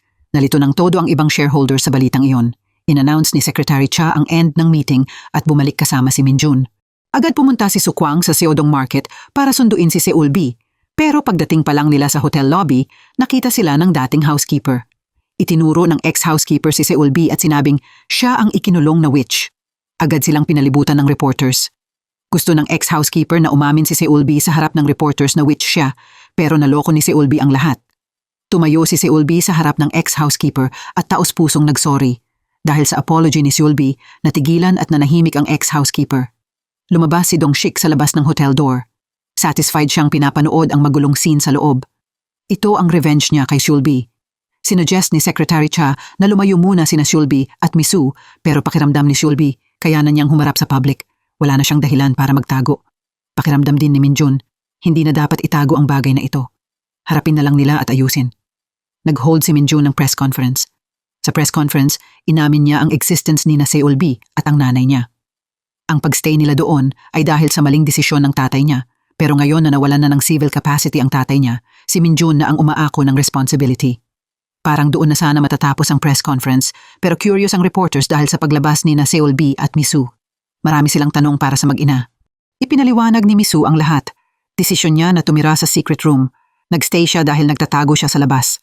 May nagtanong tungkol sa relasyon ni na Misu at Samjong. Diretsong inamin ni Minjun na nanay niya si Misu at kapatid niya si Seulbi. Tuloy-tuloy ang tanong ng reporter kay Misu kung ikinulong ba niya ang anak niya. Kahit iginiit ni Seulbi na malaya siyang makalabas, yung fact na hindi siya nag-aral at wala siyang documents na magpapatunay na existing siya, naging mahirap sagutin. Sa moment na ito, tumakbo papunta ang lahat mula sa Seodong Market. Dumating sila para patunayan na lumalabas si Seulbi at kasama nila siyang nagtatrabaho. Kinuwento nila sa reporters ang mga good deeds ni Seulbi kasama ang mga totoong photos ni Seulbi sa market. Doon nakahinga si Minjun at nakapasok siya sa corporation para saluhin ang sitwasyon. Nakita ni Dongshik na pumalpak ang lahat at umalis siya ng galit. Nawala siya sa sarili at hinanap niya yung mga ex-housekeepers at humingi pa ng pera ang mga iyon sa kanya. Sobrang nainis siya at gusto na niyang patayin sila. Nakita ni Minjun na kumalma na ang situation sa internet kaya akala niya tapos na ang lahat pero naalala ni Seulbi ang nakita niya sa future. Yung image ni Dongshik na may hawak na baril na nakatutok kay Seulbi, tuloy-tuloy ang pag-aalala niya. Buong gabi nag-open up si Misu kay Seulbi. Ang wish ni Misu, maging normal na tao si Seulbi at mabuhay ng masaya kasama ang taong totoong nagmamahal sa kanya. Nakiusap si Misu kay Sukwang na alagaan si Seulbi. Kahit wala na siya, ipinagkatiwala niya si Seulbi sa kanya. Umaasa siya na magiging masaya ang dalawa. Tapos, isinama ni Misu si Samjong at umalis. Si Secretary Cha, matapos dalhin sila sa safe na lugar, nagpaalam sa dalawa at umalis. Dumiretso siya sa police station para tanggapin ang parusa sa mga pagkakamali niya. Ang balitang si Secretary Cha ang sumalo sa lahat ng responsibility, sobrang nagpagalit kay Dongshik.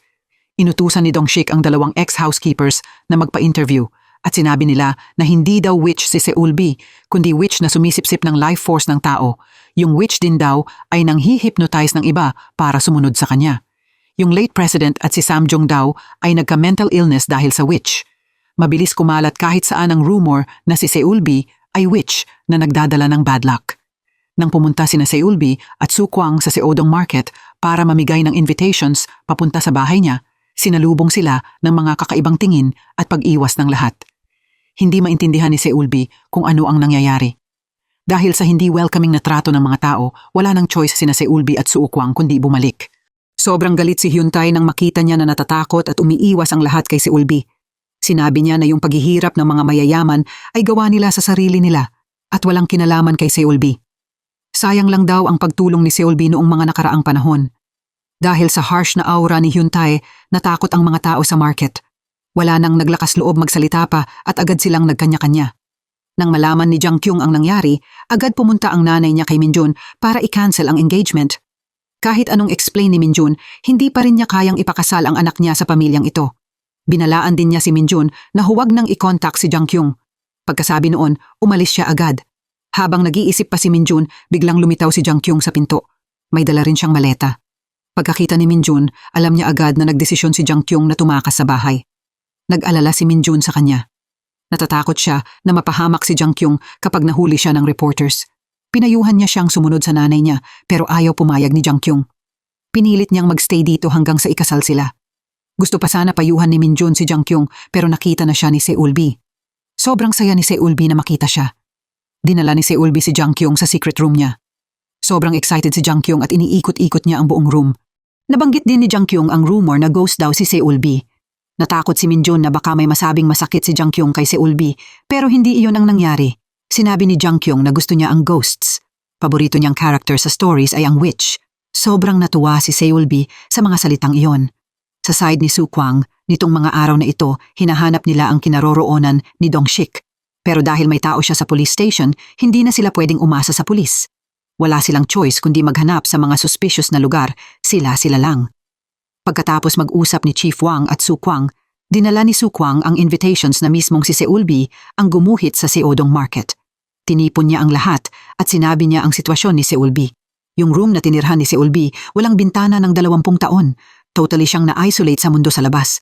Paglabas niya doon, pumunta siya sa Seodong Market kaya ang mga tao sa market ang buong mundo ni Seulbi sa labas. Sobrang pinapahalagahan sila ni Seulbi. Masakit kay Seulbi na parang tinataboy siya ngayon. Umaasa si Sukwang na tumigil na sila sa pag-iwas sa kanya. Mabubuti ang mga tao sa Seodong Market at mahal na mahal nila si Seulbi. Natakot lang sila ng konti sa mga rumors online. Kaya nang marinig nila ang sinabi ni Sukwang, sobrang na-touch sila. Isa-isa silang lumapit para kunin ang invitation. Nang makita nilang maingat na iginuhit ni Seulbi ang portrait nila sa card, sobrang saya nila. Nagtawanan at nagkwentuhan sila ng masaya at excited silang pumunta sa bahay ni Seulbi. Noong gabing iyon, dinala ni Sukwang si Seulbi sa rooftop. Dinikoran niya ang rooftop ng sobrang ganda para mapasaya si Seulbi. Sobrang saya ni Seulbi.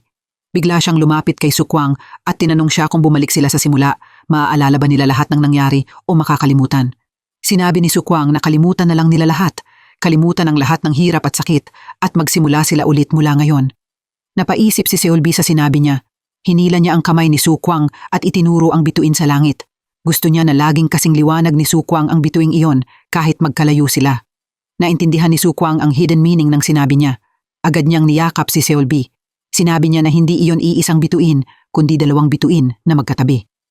Tapos hinawakan niya ang kamay ni Seulbi at inilabas niya ulit ang engagement ring kanina at isinuot ulit sa daliri niya bilang pangako na hindi sila maghihiwalay. Umalis muna si Misu kasama si Samjung. Pagkatapos ayusin ang lahat, ginamit ni Misu ang last ability niya para tulungan si Samjung mabasag ang curse. Dahan-dahan niyang hinawakan ang kamay ni Samjung. Kasabay ng magical light ng stone, nanginginig si Samjung ng tuloy-tuloy. Pagkatapos ng ilaw, agad nawalan ng malay si Misu. Nang magkamalay si Samjung, malakas niyang tinawag ang pangalan ni Misu pero hindi na siya sumagot. Sa oras na ito, nanaginip si Seulbi ng masama. Sumigaw siya ng mom, ng malakas, tapos nagising siya ng bigla. Sobrang sakit ng ulo niya. Biglang tumunog ang phone sa mesa. Si Dongshik pala ang tumatawag. Para na siyang baliw ngayon. Galit na galit siya kay Seulbi dahil sinira niya ang lahat. Kailangan niyang maghiganti. Gusto rin niya si Seulbi. Naniniwala siya na si Seulbi mismo ang pupunta para hanapin siya. Pinahuli ni Dongshik sina Chief Wang at Daeshik at nilure niya si Sukwang sa lugar kung saan niya inilagay ang bomba. Tapos nagpadala siya ng photo ng bomba kay Seulbi at sinabi niyang pumunta siya dito sa loob ng 59 na minuto. At kailangan mag-isa lang siya. Kapag nagsabi siya kahit kanino, sasabog agad ang bomba. Para mas seryoso ang banta, pinarinig ni Dongshik kay Seulbi ang mga sigaw ni Chief Wang. Sobrang nag-alala at natakot si Seulbi. Nang mahanap ni Seulbi si Dongshik, kabado siyang tumingin sa mga taong nakatali. Gusto niyang pakawalan sila ni Dongshik. Gusto naman ni na Chief Wang at ng iba na umalis na siya agad. Nainip si Dongshik sa ingay. Nagpaputok siya ng isang beses para takutin ang lahat. Sinabi ni Dongshik na hindi lang sila ang kailangan niyang iligtas, kundi pati lahat ng tao sa hotel. Ipinakita ni Dongshik kay Seulbi ang picture ng bombang inilagay niya sa hotel. Pagkatapos ng sunod-sunod na threats, sunod-sunuran na sumama si Seulbi kay Dongshik. Gusto niyang mag-dinner sila at panoorin ang pagsabog ng Geumhwa Hotel. Biglang huminto ang countdown sa 3 minuto at 1 segundo. Sobrang nagulat si Dongshik. Paulit-ulit siyang napabuntong hininga at mas lalo siyang na-excite na mapasa kanya si Seulbi. Habang pinipilit ni Dongshik si Seulbi na halikan si Sukwang, nakaabot si Sukwang sa tamang oras. Narinig ni Seulbi ang tawag ni Sukwang at itinulak niya si Dongshik palayo. Nag-aalala siya at gusto niyang umalis agad si Sukwang pero hindi nakinig si Sukwang. Sobrang galit si Dongshik nang makita niya si Sukwang. Habang nakikipaglaban si Sukwang sa mga tauhan, mabilis hinila ni Dongshik si Seulbi palayo. Pagkatapos matanggal ang tali ni na Chief Wang at Daeshik, tinulungan nila si Sukwang laban sa mga kalaban. Agad hinabol ni Sukwang si Dongshik. Nang makita ni Sukwang na nakatutok ang baril ni Dongshik kay Seulbi, sobrang nag-alala siya. Maingat na kinausap ni Sukwang si Dongshik at umaasang titigil na siya. Alam ni Dongshik na wala na siyang babalikan. Binalaan niya si Sukwang na huwag lumapit. Habang nakikita ni Seulbi si Sukwang na palapit ng palapit, naalala niya sa isip yung scene na bumagsak si Sukwang. Ayaw niyang mangyari iyon. Itinulak niya si Dongshik palayo at hinawakan niya ang kamay nito. Ginamit ni Seulbi ang power niya para mamatay kasama si Dongshik. Basta mamatay si Dongshik, hindi na mapapahamak si Sukwang. Dahan-dahang tumutok ang baril sa kamay ni Dongshik papunta sa ulo niya. Pagkapiga ni Dongshik sa gatilyo, sumugod si Sukwang at hinila palayo si Seulbi pero parang wala pa rin sa sarili si Seulbi. Punong-puno ng galit ang mata ni Seulbi at hindi nawawala ang magical light sa paligid niya. Kahit tawagin ni Sukwang ang pangalan ni Seulbi, wala ring epekto. Agad hinalikan ni Sukwang si Seulbi sa labi. Dahil sa halik niya, bumalik sa ulirat si Seulbi pero bago pa siya makareact, nabaril si Sukwang. Napatigil ang lahat sa putok ng baril. Nakita ni Seulbi si Sukwang na bumagsak sa harap niya. Sa huli, nangyari pa rin ang pinakakinatatakutan niyang scene. Lumulubog sa sobrang lungkot at kawalan ng pag-asa ang buong katawan ni Seulbi. Sa oras na ito, dumating si Minjun kasama ang pulis para hanapin siya. Agad nilang pinalibutan at inaresto ang lahat.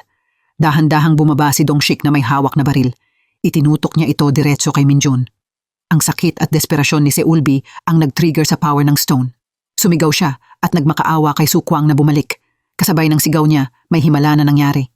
Tumigil ang buong space sa paligid niya. Parang bumalik ang oras sa bago pa piniga ni Dongshik ang gatilyo. Pinaalalahanan ni Seulbi si Sukwang na may baril sa likod niya at sinabi niyang lumingon agad. Agad lumingon si Sukwang at napigilan niya si Dongshik. Dahil sa warning ni Seulbi, nakaligtas si Sukwang. Sumugod si Minjun at ang pulis at inayos nila ang natitirang tao pero nakapagtataka nang lumingon si Sukwang para hanapin si Seulbi, wala na siya kahit saan. Yung necklace niya lang ang naiwan sa sahig. Hindi nila siya makita. Parang nawala si Seulbi sa mundong ito pero naniniwala pa rin si Sukwang na buhay si Seulbi. Naglibot siya at nagpost ng flyers para hanapin siya. Sobrang nalungkot din ang lahat sa Seodong Market nang mawala si Seulbi. Namigay sila ng flyers sa maraming tao at umaasang balang araw mahahanap nila siya. Matapos tulungan ni Misu si Samjung na mabasag ang curse, lalo pang humina ang katawan ni Misu. Nagsisi si Samjung na hindi siya sapat na malakas para mailayo siya pero sinabi ni Misu na huwag siyang magsisi. Masaya siya sa time na kasama niya siya. Pagkasabi niya ng ilang salita, namatay ng payapa si Misu sa balikat ni Samjung. Si Samjung, wasak ang puso, niyakap si Misu. May subordinate na nagdala kay Minjun ng package. Recipient lang ang nakalagay, walang sender. Binuksan ni Minjun ang package at nakita niya ang necklace ni Misu sa loob kasama ang 2 letters. Yung isang letter ay para kay Minjun, yung isa ay para kay Iljong. Dinala ni Minjun ang letter para hanapin si Iljong. Kahit nakakulong na si Iljong ng matagal, mainit pa rin ang ulo niya gaya ng dati.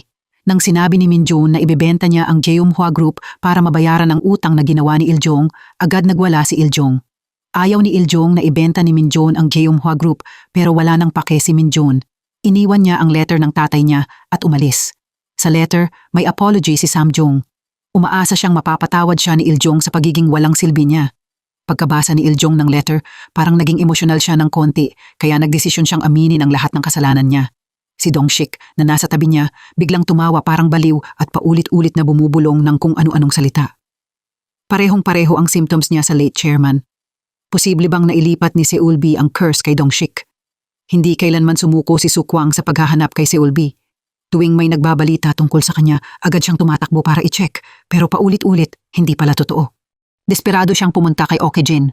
Pinayuhan siya ni Okijin na huwag masyadong mag-alala. Kapag nakatali ang fate nila sa isa't isa, kahit saan pa sila mapunta, maghahanap pa rin sila sa isa't isa. Tahimik lang nagdasal si Sukwang. Hindi niya alam kung gaano katagal nang nawawala si Seulbi. Ngayon, nakatanggap ulit si Sukwang ng balita tungkol kay Seulbi. Mabilis niyang kinontak sina Chief Wang at Daeshik. Mabilis silang tumakbo papunta sa isang malayong probinsya. Nang makita ng matandang babae si Sukwang, tinanong niya kung hinahanap niya si Jongjia. Dahil hindi pamilyar ang pangalan, nadismaya si Sukwang. Akala niya, palpak na naman siya. Pero nang lumabas si Sukwang, hindi niya napigilan ang saya niya nang makita niya ang babae na may pamilyar na mukha. Dahan-dahan niyang tinawag ang pangalan ni Seulbi, pero ang sagot ay kung sino daw siya. Ipinakilala ni Seulbi ang sarili niya bilang Jongjia. Nakita iyon ng matandang babae at agad nag-explain na Jongjia ang pangalan ng anak niyang tumakas sa bahay. Dahil nung dumating si Seulbi dito, wala siyang maalala kung sino siya, kaya yun ang itinawag sa kanya ng matanda. Sigurado si Sukwang na si Seulbi ito, pero nawala ang memory niya. Dahil gusto niyang unti-unti siyang tanggapin, sinabi niya kina Chief Wang at Daeshik na umuwi muna. Magstay siya dito kasama si Seulbi. Nang makita ni Seulbi na matigas ang ulo niya at ayaw umalis, lumapit siya at tinanong si Sukwang kung ano sila sa isa't isa dati. Maraming lalaking nakakita na confused siya at nagsinungaling sa kanya. Kaya kahit sabihin ni Sukwang na muntik na silang ikasal, hindi siya maniniwala. Alam ni Sukwang na hindi pwedeng magmadali.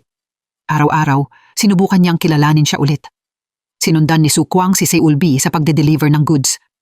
Isang araw, nadapa si Seulbi sa kalsada at mabilis siyang tinulungan ni Sukwang tumayo. Habang tumatagal, napapansin na rin ni Seulbi si Sukwang na nakayuko dahil sa lamig sa labas. Siya na mismo ang nagdala ng pagkain para sa kanya. Kahit maliit lang na bowl ng noodles, sobrang saya na ni Sukwang. Isang beses, habang namimili si Sukwang sa store, napansin niya ang ring sa kamay ni Seulbi. Sobrang saya niya na suot pa rin niya iyon, kahit wala siyang maalala, kasi iyon ang engagement ring nila. Siyempre, napansin din ni Seulbi ang ring sa kamay niya. Pagkaalis ni Sukwang, tinitigan niya ang ring sa kamay niya. Pakiramdam niya, siguradong may story sila. Mabilis niyang hinabol si Sukwang. Tinanong ni Seulbi kung paano niya siya nakilala.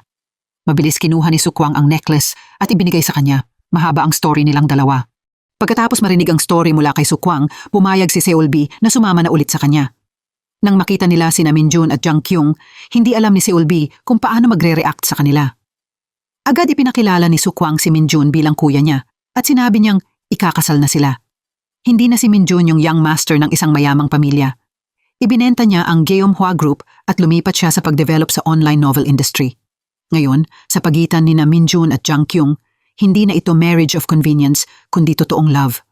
Pakiramdam ni Seulbi bago ang lahat sa bahay. Curious din siya kung kaninong style ito. Tapos dinala siya ni Sukwang sa Seodong Market. Sinubukan ng lahat sa market na i-reenact yung mga nangyari dati para sana may maalala si Seulbi, pero para kay Seulbi, boring lang ang acting nila. Dinala ni Sukwang si Seulbi sa attic room niya. Habang tinitingnan niya ang mga photos niya dito, nagtaka si Seulbi kung ano kaya yung mga pinagdaanan nila nung magkasama silang nakatira. Habang hindi pa rin gets ni Sukwang kung ano ang ibig niyang sabihin, bigla niyang sinabi kung ano ang mangyayari kapag nagmamahalan ang lalaki at babae at magkasama silang nakatira. Bago pa niya matapos ang sentence niya, ininterrupt siya ni Sukwang. Nahihiya niyang sinabi na naghalikan lang naman daw sila. Tinukso pa ni Sukwang si Seulbi at tinanong kung gusto ba niyang subukan ulit. Sa una, masayang pumayag si Seulbi, pero nung hahalikan na siya ni Sukwang, itinulak niya siya palayo. Noong gabing iyon, diretsong sinabi ni Seulbi ang feelings niya kay Sukwang. Kahit wala siyang maalala, gusto pa rin niya siya. Gusto niya siya sa simple na paraan.